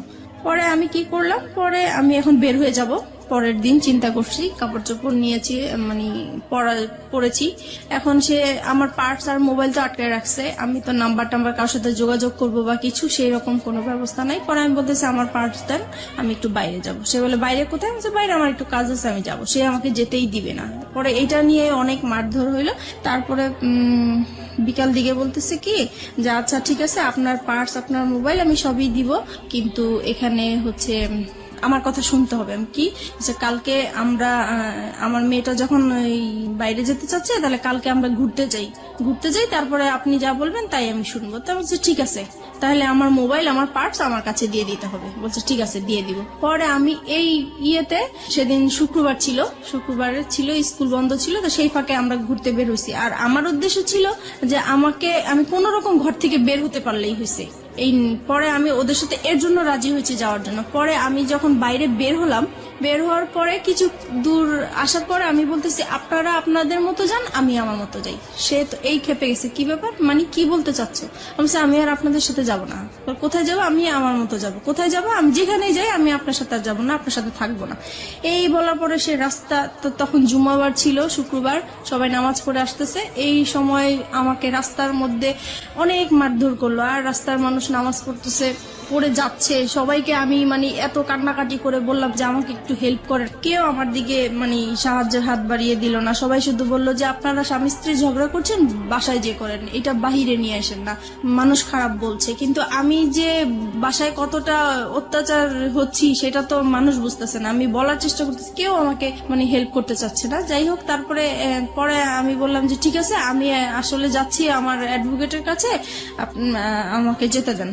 পরে সে বললো যে ঠিক আছে, আমিও যাবো। আমি বলছি, তো চলেন যাই। পরে রাজি হলো, পরে রিক্সা নিল, আমরা রিক্সার মধ্যে উঠলাম। পরে রাস্তায় যে সার্জন থাকে, আমি হঠাৎ করে সার্জনকে দেখে রিক্সা থেকে নেমে গেলাম। পরে আমি সার্জনকে বললাম যে আপনি আমাকে একটু হেল্প করতে পারেন? তো বলে কি বিষয়? আমি বলছি, আমার হাজবেন্ড ওয়াইফের একটু ঝগড়া চলছে, আমি আসলে ওর সংসার করতে চাচ্ছি না, কিন্তু আমাকে ঘর থেকে বের হতে দিচ্ছে না, আমাকে ডিভোর্সও দিতে দিচ্ছে না।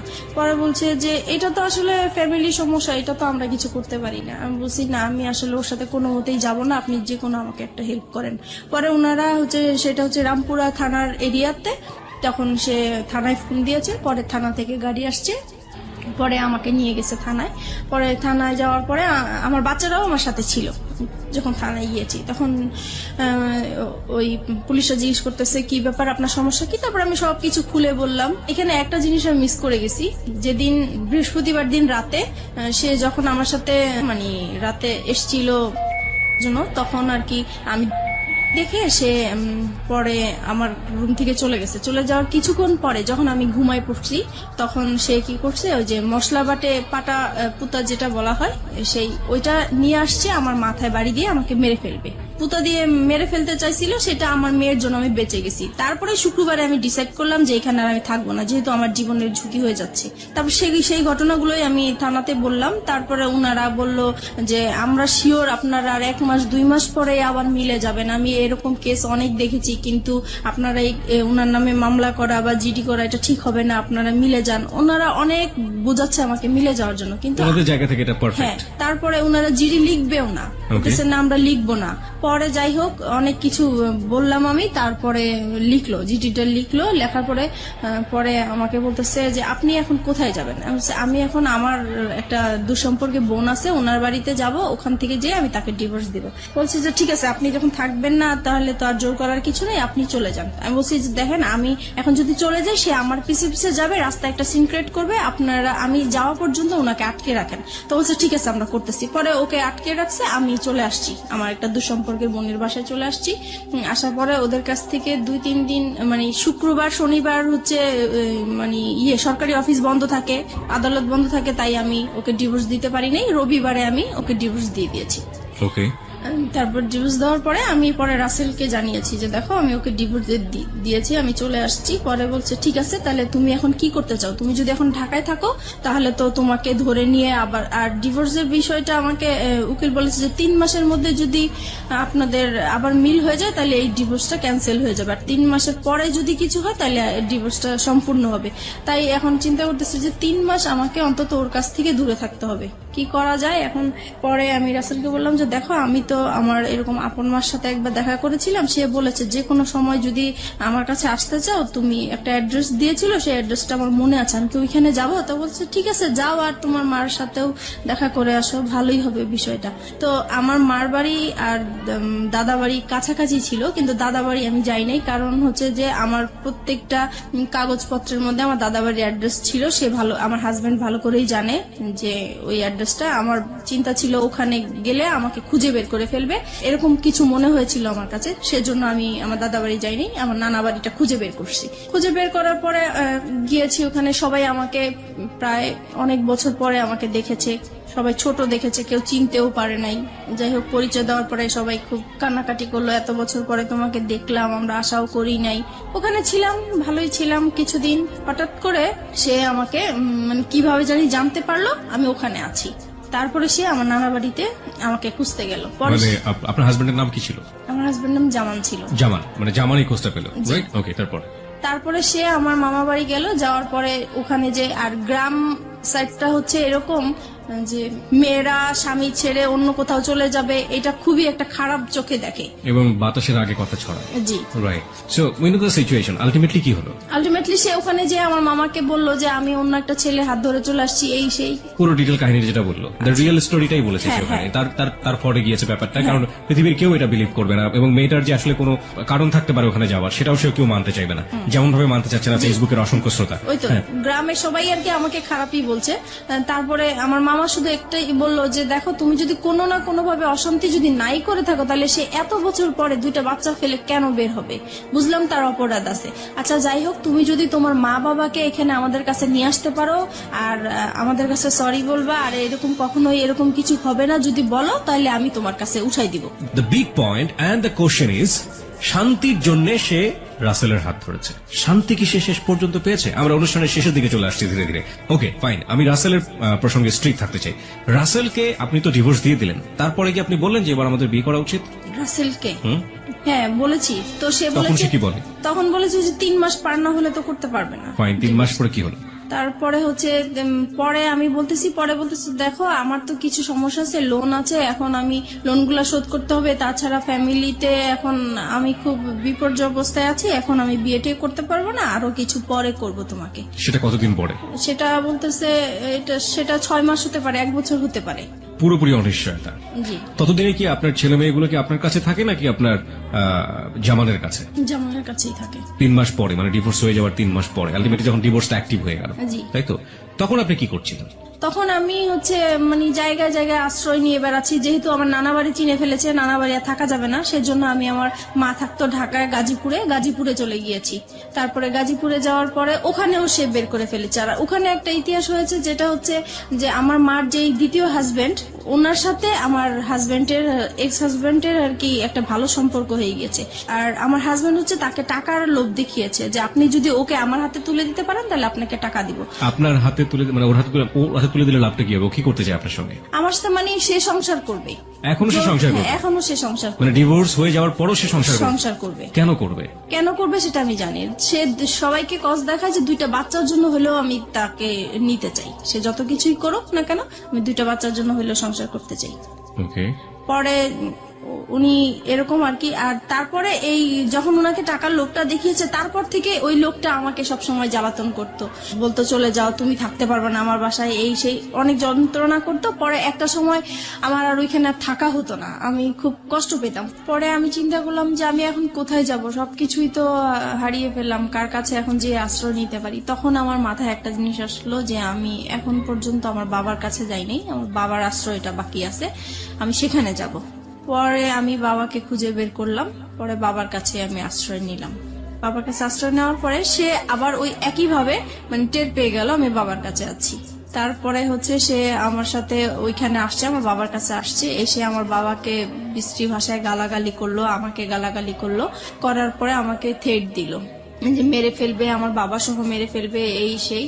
পরে আমি আবার জিডি করতে গেলাম ওর নামে, যেহেতু আমাকে থ্রেট দিচ্ছে আমি এখন ওর নামে জিডি করব। পরে আমি রামপুরা থানায় আবার গেলাম, যাওয়ার পরে বলতেছে যে আপনি এখন যে এরিয়ায় আছেন ওই থানায় যেয়ে বলবেন, এখন আর আমাদের কোনো কাজ নেই। তারপরে আমি এখন যে এরিয়া আছি ওই থানায় গেলাম, ওই থানায় যাওয়ার পরে সে আর কি আমাকে জিডিটা লিখলো। তারপরে বলতেছে যে এবার আচ্ছা আমরা তো জিডি লিখছি, আমাকে চা খাওয়ার জন্য পয়সাটা দেন, কিছু পয়সা দেন। পরে বলতেছি যে দেখেন আমার কাছে তো কোনো পয়সা নাই, আমার অবস্থা খুবই খারাপ। তো বলতেছে আপনাকে দেখে তো মনে হয় না যে আপনার কাছে পয়সা নাই, আমাকে দেখেন পুলিশ ঘুষ চাচ্ছে। জি। তো আমি বলতেছি দেখেন সত্যিই আমার কাছে পয়সা নাই। বলে পয়সা না থাকলে আপনি এত পাংপুং করে বেড়ান কেন? তো বলছি এটা তো আমার অভ্যাস হয়ে গেছে, এখন আমি যদি ভালো থাকতে চাই, এখন আমি কিভাবে খারাপ থাকবো, ইচ্ছা করে কিভাবে খারাপ থাকবো? বলে অত কিছু বুঝি না, আমাদের চা খাওয়ার জন্য পয়সা দিতেই হবে। তো আমি পরে পার্সটা ওনাকে দেখিয়ে দিলাম যে দেখেন এই যে আমার সত্যিই আমার কাছে টাকা নেই। পরে যাই হোক উনি কোন রকমের জিডিটা লিখে আমার কাছে একটা পেপার দিল, দিয়ে পরে বললো যে এবার আপনি যান। পরে বলতেছে আচ্ছা আরেকটা পরে লাস্টের দিকে ডেকে বলতেছে আপনার হাজবেন্ড আপনাকে কোথায় এরকম করছে, রাস্তায় হয়রানি করেছে। তা বলছে এটা এয়ারপোর্ট এলাকায় করেছে। বলতেছে তাহলে আপনি এক কাজ করেন, আপনি এয়ারপোর্টে একটা জিটি করেন ওনার নামে। পরে আমি কি করলাম, আমি সাথে সাথে আবার এয়ারপোর্ট থানায় গেলাম। তো এয়ারপোর্ট থানায় গিয়েছি, পরে বলেছি সব বিষয়টা। পরে বলছে তাহলে তো আপনি ওখানে জিডি করেছেন, এখানে জিডি তো বারবার তো জিডি হয় না। তা বলছে ওনারাই পাঠাইছে, আমি এখন কি করব। পরে দেখি আপনার জিডি পেপারটা দেখি, তো ওই এসআইটা পেপারটা দেখে বলতেছে আপনার তো জিডি কমপ্লিট হয়নি। আমাকে কেন? বলছে না এটা তো থানার সিল থাকবে এবং আপনার এইটা কে হ্যান্ডেল করবে সেই অফিসারের নাম থাকবে, কিন্তু এখানে তো কিছুই নেই। বলে আসলে আমার কাছে উনি টাকা চেয়েছিল তো আমি দিতে পারিনি, হয়তো বা এটা হয়েছে। পরে উনি আবার ওই থানায় ফোন দিল, তারপর ওনাদেরকে বললো কেন আপনারা এই কাজটা করলেন, তাড়াতাড়ি ওনার কাজটা কমপ্লিট করেন। পরে আমাকে আবার পাঠালো। পরে ওখানে বড় কর্মকর্তা যে ছিল সে আমার কাছে সরি টরি বলে তারপরে আমার কাজটা কমপ্লিট করে দিল, জিডি করে দিল। এইভাবেই পরে আমি আসছি, পরে শুনতে পারছে যে তার নামে আমি জিডি করছি। সে আবার আমার হাজবেন্ড, এক্স হাজবেন্ড, উনি এসে আবার আমাকে ভয় দেখাল, হ্যাঁ জিডি করেছিস তো কি হয়েছে, আমি তোকে রাস্তায় খুন করে ফেলবো, অ্যাক্সিডেন্ট করাই দিব, এটা করবো সেটা করবো, আমার তোর থানার জিডি করছে, আমার কিছুই হবে না, কোনো যায় আসবে না। সে ভয় দেখাচ্ছে আমাকে, আমি যেন জিডিটা উঠাই নেই। তো আমি বলছি যে না, কখনোই আমি জিডি উঠাবো না, আমি জিডি করেছি কেন উঠানোর জন্য উঠাবো না। তারপরে এইভাবেই হচ্ছে আমি ওখানে ওদেরকে সময় দিচ্ছি কাজের জন্য। এইভাবেই পরে একটা সময় আমি কাজ পাই, আমি আলাদা বাসা নেই, এখন বাসা যাব। এই সময় আমার বাবা একদিন রাত্রেবেলা খুব অসুস্থ হয়ে যায়। অসুস্থ হওয়ার পরে আমার বাবা ব্রেন স্ট্রোক করে মারা যায়। তখন আমি খুবই অসহায় হয়ে গেছি। এখন আমি একা একটা মেয়ে মানুষ, আমার বাবা মারা গেছেন, এখন আমি আমার বাবাকে নিয়ে কি করব, কিভাবে বাড়িতে যাব, কি করব। তখন আমি যে আমাকে কাজ দিয়েছে আমি তাকে ফোন দিয়েছি। ফোন দেওয়ার পরে বলতেছি, তা উনি বলতেছে ঠিক আছে আমি এক্ষুনি আসছি। পরে আসার পর উনি ডক্টর নিয়ে আসলেন, পরে দেখলো যে হ্যাঁ সত্যি মারা গিয়েছেন। পরে যাই হোক উনি আমাকে টাকা পয়সা দিল, আমি আমার বাবার লাশ নিয়ে বাড়িতে গেলাম, মাটি টাটি দিয়ে তারপরে আমি আসলাম। এখন আসার পরে আমি নতুন বাসায় উঠে গেলাম। আর এদিকে একটা কথা বলতে ভুলে গেছি, আমি যখন আমার বাবার আশ্রয় পেয়েছি তখন আমি আমার মেয়েকে নিয়ে আসছি, আমার মেয়েকে আমার কাছে নিয়ে আসছিলাম। তারপর আমার মেয়ে ছিল আমার কাছে, তারপরে মেয়েকে নিয়ে আলাদা বাসা নিয়েছি। মাঝে মধ্যে আমার হাজবেন্ডের সাথে কথা হয়, তারপরে আমার ছেলেকে দেওয়ার কথা বলি, সে বলে যে না মেয়েকে নিয়ে গেছো ভালো কথা, ছেলেকে আমি কখনোই তোমাকে দিব না। তারপরে আমি কাজ করতে থাকি, এদিক দিয়ে মেয়েকে স্কুলে ভর্তি করে দিয়েছি। আমি আপনাকে কিছু কোশ্চেন করবো এই মুহূর্তে, কোশ্চেনগুলো খুব ছোট ছোট করে আমি জানতে চাই।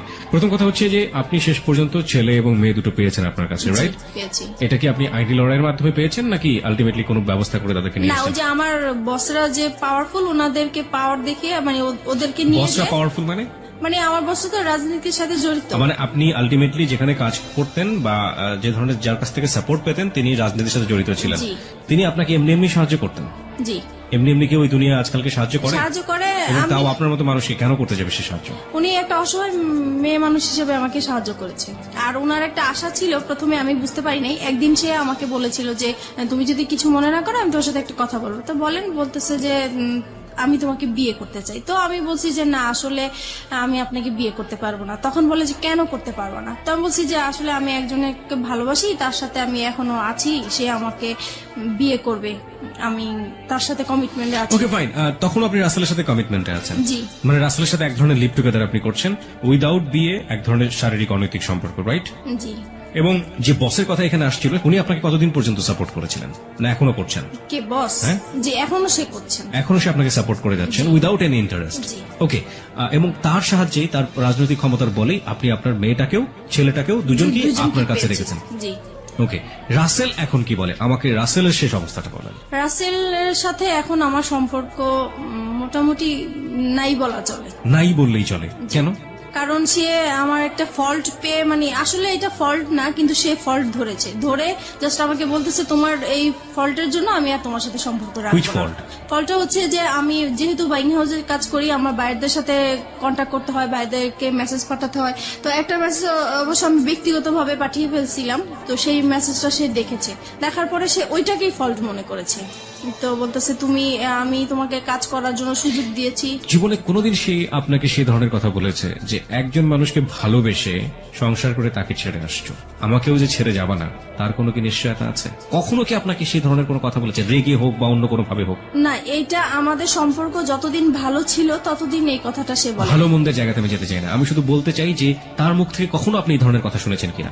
লাস্টের দিকে শুনেছি। লাস্টের দিকে শুনেছেন। This is the real fact. Okay, যেটা হচ্ছে যে রাসেল এখন কি বাংলাদেশে আছে, মানে আপনার আশেপাশে আছে? না, রাসেল এখন বাংলাদেশেই নেই। বাংলাদেশেই নাই? কোথায় আছে সে? সে এখন আমেরিকায় আছে। আমেরিকাতে আছে। শেষ পর্যন্ত আপনি কি জেনেছেন তার সম্পর্কে, তার ফ্যামিলি সম্পর্কে? সে লাস্টে আমাকে যখন সে যেদিন চলে যাবে সেদিন আমাকে ফোন দিয়ে বলতেছে, দেখো ওই ফোন টোন বা SMS ওগুলো আসলে কিছুই ছিল না, তুমি আমাকে সরাসরি যদি তোমাকে বলি আমি বাইরে চলে যাচ্ছি, আমাকে তো যেতে দিবে না, তাই আসলে ওইরকম কিছু বলা হয়েছে। এখন যেটা হচ্ছে যে আমি চলে যাচ্ছি, সে আমার কাছে লুকিয়েছে পুরো বিষয়টা। সে বলেছে যে সে ভিজিট ভিসায় যাচ্ছে কিন্তু কানাডায় যাচ্ছে, এই কথা বলতেছে। আমি 3 মাস পরে চলে আসবো, 3 মাস পরে তুমি যা বলবো আমি তাই শুনবো, আমি তোমাকে ছাড়া থাকতে পারবো না। তো এইভাবেই পরে কথাই হচ্ছে, উনি বাইরে থেকেও আমার সাথে কথা বলছে। হঠাৎ একদিন আমার কেন জানি মনে হইলো যে সে আর মানে আমার সাথে নাই, কেমন জানি সে আলাদা। বাইরে যাওয়ার পরে একটু ফোন কম করে, তারপরে মাঝখানে সে বলছে যে দেখো তোমাকে বলছি, তুমি যদি কোনো ব্যবস্থা ভালো কিছু পাও, ভালো কোনো অফার পাও, তুমি চলে যাও, আমার আশায় থেকো না। আর যদি আমার আশায় থাকো তাহলে হবে কি হবে না এর কোনো গ্যারান্টি আমি দিতে পারবো না, এখন সবকিছু তোমার উপরে। তো এইটা বলার পরে আমার খুব খারাপ লাগছিল। পরে যেভাবেই হোক আমি কোনো না কোনো ভাবেই তার একটা খোঁজ নিয়েছি, তারপর তার বোনের একটা নাম্বারে আমি ফোন দিয়েছি। ফোন দেওয়ার পরে আমি তার ফ্রেন্ড হিসেবে কথা জিজ্ঞেস করতেছি যে রাসেল কোথায়, রাসেলকে তো অনেকদিন ধরে পাচ্ছি না, ফোনে কোথায় গেছে। তখন সে বললো যে আমার ভাই তো আমেরিকায় চলে গেছে। তো আমি বলছি আমেরিকায় কেন হঠাৎ করে চলে গেল? বলে ও তো ওর ওয়াইফের কাছে চলে গেছে। তখন আমি শর্ট হয়ে গেছি কথাটা শুনে। তারপরে আমি বললাম যে ওয়াইফ মানে সে কবে বিয়ে করেছে? বলতেছে সে তো 3 বছর আগে বিয়ে করেছে। তো বললাম ওনার ওয়াইফের নাম কি? তখন যেই নামটা বললো সেই নামটাতে আমি আগে থেকেই পরিচিত, কারণ আমাকে বলেছে এই নামের মেয়ের সাথে ও প্রেম করেছে, দেন ওদের ব্রেকআপ হয়ে গেছে, কিন্তু আসলে ওইটাই ওর ওয়াইফ ছিল। আর যখন ব্রেকআপ হয়ে গেছে তখনই ওর বউ বাইরে চলে গিয়েছিল, সেই টাইমটা সে আমার সাথে পাস করেছে। এখন বুঝতে পারছি যে সে মানে আসলে টাইম পাস করার জন্যই আমার সাথে রিলেশন করা। এত বড় ভুল একজন মানুষ কখন করতে পারে? মানে আমি ঠিক জানি না, ভালোবাসলেই বোধহয় সম্ভব না। লাভ রানস ব্লাইন্ড একটা কথা আছে যে ভালোবাসা হচ্ছে অন্ধ, এবং একটা মানুষকে কতটা অন্ধ করে দিলে একটা মানুষ এই কাজটা আসলে আমি ওর ভালোবাসার অন্ধ ছিলাম। ও এরকম কিছু কথা বলতো যা আমার কাছে খুবই মানে ভালো লাগতো এবং বিশ্বাসযোগ্য ছিল। আর যেহেতু ওকে আমি বারবার বলেছি আমি এই সমস্যাগুলো আমার হাজবেন্ডের কাছ থেকে পেয়েছি, দেন ও আমাকে মানে সবসময় ফ্রিডম দিত, সবকিছু আমি যা বলতাম তা মেনে নিত সবকিছু। এখন আপনি তো বুঝতে পারছেন যে কেন মেনে নিত। জি, কারণ তার ওয়াইফ ছিল, এটা তার জন্য একটা বোনাস ছিল। কিন্তু আমি কখনো বুঝতে পারিনি, কারণ সে রাতের পর রাত আমার সাথে কথা বলেছে, সে সারাদিন কথা বলেছে, ইভেন কি প্রত্যেক দিন আমরা দেখা করেছি, আমার বাসায় এসেছে। আমি কখনো বুঝতেই পারি নাই যে সে ম্যারিড পার্সন হতে পারে। রাইট, ম্যারিড পার্সন না হলেও আপনার জন্য এটা একটা ভুল ছিল। সে আপনাকে বিয়ে করেনি, এটা অবশ্যই। আপনাকে কমিটমেন্ট দিয়েছে, কমিটমেন্ট রাখেনি। This are all fault. Lastly কি অবস্থা বলেন তো আপনি আমাকে? লাস্ট যেটা হচ্ছে এখন সে মানে আমি যে জানতে পেরেছি তার বিষয়গুলো আমি তাকে জানতে দেই নাই, বুঝতে দেই নাই। আমি এখনো তার সাথে কথা বলে যাচ্ছি, এখন আপনি তাকে লাভ করেন? এখনো তাকে লাভ করি, এবং আমার মানে এখনো মনে হচ্ছে যে আমি তার জন্য সারা জীবন অপেক্ষা করে যাব। কেন? কারণ তাকে আমি অন্ধের মতো ভালোবাসি। এই জায়গাটায় যদি পাবলিক আপনাকে গালি দেয়, গালমন্দ করে, আমার কিচ্ছু বলার নেই। I will inspire them to be honest. But আপনি যে কারণে আজকে এখানে এসছেন, ভুলের জায়গাটাতে আপনার ভুলটা কোথায় ছিল সেই জায়গাটা আমি আপনাকে স্যালুট করি। এই ভুলের জায়গাটা আপনি একেবারে শেষের দিকে এসে আমাদেরকে আরেকবার স্মরণ করে দিন। আপনি কি মনে করেন আপনার ভুলটা কোথায় ছিল, অপরাধটা কোথায় ছিল? আমার অপরাধটা ছিল যে আমার সংসারেই থাকা উচিত ছিল, যত অশান্তি হোক আমি যদি একটু স্যাক্রিফাইস করতাম আমার সংসারটা টিকে যেত। আর দ্বিতীয় ভুল করেছি যে আমি তাকে ভালোবেসেছি, আমার তাকে ভালোবাসা উচিত হয় নাই। আর যেহেতু সে সবকিছু আমার কাছে লুকিয়ে রেখেছে, তার পরিচয় না জেনে এরকম অপরিচিত একটা মানুষের সাথে সবকিছু করাটা আমার ঠিক হয়নি। আপনি কি পারবেন আপনার সন্তানদেরকে সঠিক উত্তর দিতে যে আপনি এগুলো কেন করেছেন? আজকে লাখো মানুষের কাছে আপনি জবাব দিচ্ছেন। আপনার সন্তান যদি কখনো আপনার সামনে দাঁড়ায় জিজ্ঞেস করে, আমি কখনোই কিছু বলতে পারবো না। That is the ultimate penalty of you. আর কিচ্ছু লাগবে না। That is the ultimate penalty. Because আমি ধরে নিচ্ছি আপনার হাজবেন্ড ভালো ছিল না। দেখুন কতগুলো সমাধান হতে পারতো। আপনার হাজবেন্ড খারাপ ছিল, আপনি তাকে ডিভোর্স করে দিতেন। হ্যাঁ, ডিভোর্স করে দিয়ে আপনি আলাদা থাকতে পারতেন, আপনি একটা লম্বা সময় নিতে পারতেন, দুজনের সেপারেশনে থাকতে পারতেন লম্বা সময়ের জন্য, ট্রাই করতেন যে আলটিমেটলি আপনি ফিল করেন কিনা তাকে। ইকোনমিক সাপোর্টের একটা জায়গার ব্যাপার ছিল, ফাইন, ইকোনমিক সাপোর্টের জায়গায় আপনি নিজে স্বাবলম্বী হওয়ার জন্য যথেষ্ট রসদ আপনার কাছে ছিল, আপনি কাজ জানেন, আপনি হাতের কাজ জানেন, আপনি সেগুলো নিয়ে কাজ করতে পারতেন, এবং এই কাজ করে বাংলাদেশে অনেক অনেক মেয়েরা আজকে স্বাবলম্বী, আপনি সেই জায়গাটা থেকে পারতেন, আপনি সেটাও করেননি। আপনি second time fall in love with someone, আপনি দুটো বাচ্চার মা হওয়ার পরেও, এবং সেই ফল ইন লাভটা ঠিক সেম ব্যাপার ছিল লাইক ইউর হাজব্যান্ড, যখন আপনি হাজব্যান্ডের সাথে ভালোবেসেছিলেন, still you are fall in love with that guy, যে মানুষটা আপনার সাথে এক ধরনের বড় হিপোক্রিসি করেছে। তাহলে আপনার প্রথম হাজব্যান্ডের ক্ষেত্রে অপরাধটা কোথায় ছিল? আমি তাকে কোনো অপরাধ দেখছি না। আপনার সেকেন্ড মানুষ যে, সে যদি বিয়ে করে এত বড় চিট করে একটা সংসার ভেঙে দিয়ে বিদেশে চলে যেতে পারে, তাহলে প্রথম হাজব্যান্ড তো তার তুলনায় অনেক ভালো মানুষ ছিল। আপনি তো তাকে কোনোদিন হাতে নাতে ধরেননি, ধরেছেন? জি না। ধরেননি, আপনি তাকে সন্দেহ করতেন, সে আপনার পাশে বসে থেকে কোন একটা মেয়ের দিকে ফ্যাল ফ্যাল করে তাকিয়ে থাকতো। হ্যাঁ, এটুকুই আপনার কাছে লেগে, আপনি কোনোদিন তাকে হাতে নাতে ধরেননি, আপনাকে সে হাতে নাতে ধরেছে, তারপর আপনার সঙ্গে ঘর সংসার করতে চেয়েছে। জি। সে অন্যায় করুক, অত্যাচার করুক, আপনার কাছে সে অধিকার চেয়েছে, স্বামীর অধিকার, আপনি পালিয়ে গেছেন, তারপর আপনাকে ওখান থেকে বারবার ধরে নিয়ে আসার চেষ্টা করছে দুটো সন্তানের জন্য। লাভ না করলেও দিস ইজ হার্ড ট্রুথ। জি। কিন্তু আপনাকে এই মানুষটা কি দিয়েছে যে মানুষটাকে আপনি স্টিল লাভ করেন? সে তার কাছ থেকে তো কিছুই পাইনি, কিন্তু আমি এটাই বলবো যে তার তার সাথে আমি সময় কাটাতে আমার ভালো লাগতো। Is that all thing for life? This is very funny. By the way, আপনার জন্য কিছুই বলার নেই, শুধু একটা কথা বলার ছাড়া, সেটা হচ্ছে মিতা, যাই কিছু করেন না কেন, আপনার সন্তানের ভবিষ্যৎ খুবই খুবই গুরুত্বপূর্ণ। আপনার একটা মেয়ে আছে এবং আপনার ছেলে আছে, এবং আপনার বেটার ফিউচার আপনার বেটার ইকোনমিক স্ট্যাটাসের উপর ডিপেন্ড করে, এবং আপনার যে লেখাপড়ার স্ট্যাটাস, সেখান থেকে আসলে খুব বেশি ভালো কিছু করা সম্ভব কিনা আমি জানি না, তবে অবশ্যই সেই দিনের জন্য আপনার প্রিপারেশন নেওয়াটা বেটার, যে যেদিন আপনার মেয়ে আপনার সামনে দাঁড়িয়ে বলবে যে আমার ভবিষ্যৎটা কেমন। আজকের নোটসগুলো আসার সময় নিয়ে আসবো আমি, চিন্তা করো না। মিষ্টি হাসি ফুটে উঠলো ঠোঁটে। ফোনটা রেখে শাওয়ার নিয়ে বাইরে বের হলো সে। টেবিলে খাবার সাজানো, নাস্তা কে বানালো? খালা ঘর মুছছে তখন। তাকে দেখেই একগাল হেসে বলল, ভাইয়ের আপনার আর খালাম্মার নাস্তা বানায় রাখতে কইছিল, খালাম্মারটা সকালেই দিয়েছি, আপনারটা এতক্ষণে ঠান্ডা হয়ে গেছে, গরম কইরা দিমু? না খালা, দরকার নেই। আপনার ভাইয়া খেয়েছেন? না, আমি কইলাম খাইয়া যান, কয় দেরি হইয়া গেছে, খাইবো না। রাত্রির মন খারাপ হয়ে গেল। মানুষটা না খেয়ে চলে গেছে। এমনিও দুপুরে ঠিক মতো খায় কিনা জানে না। কতবার বাসা থেকে খাবার বানিয়ে দিতে চেয়েছে, নেবেই না, জেদি একটা। ইস, তার ঘুমটা সকালে ভাঙলো না কেন? মানুষটার এতটুকু খেয়ালই রাখতে পারে না সে। ধ্যাত, সারাদিন এঘর ওঘর করেই কাটলো। বিকেলের দিকে আলমারি খুলে বসলো রাত্রি। বিয়ের শাড়িটা হাতে নিয়ে উল্টে পাল্টে দেখলো পাক্কা 30 মিনিট যাবৎ। আলমারি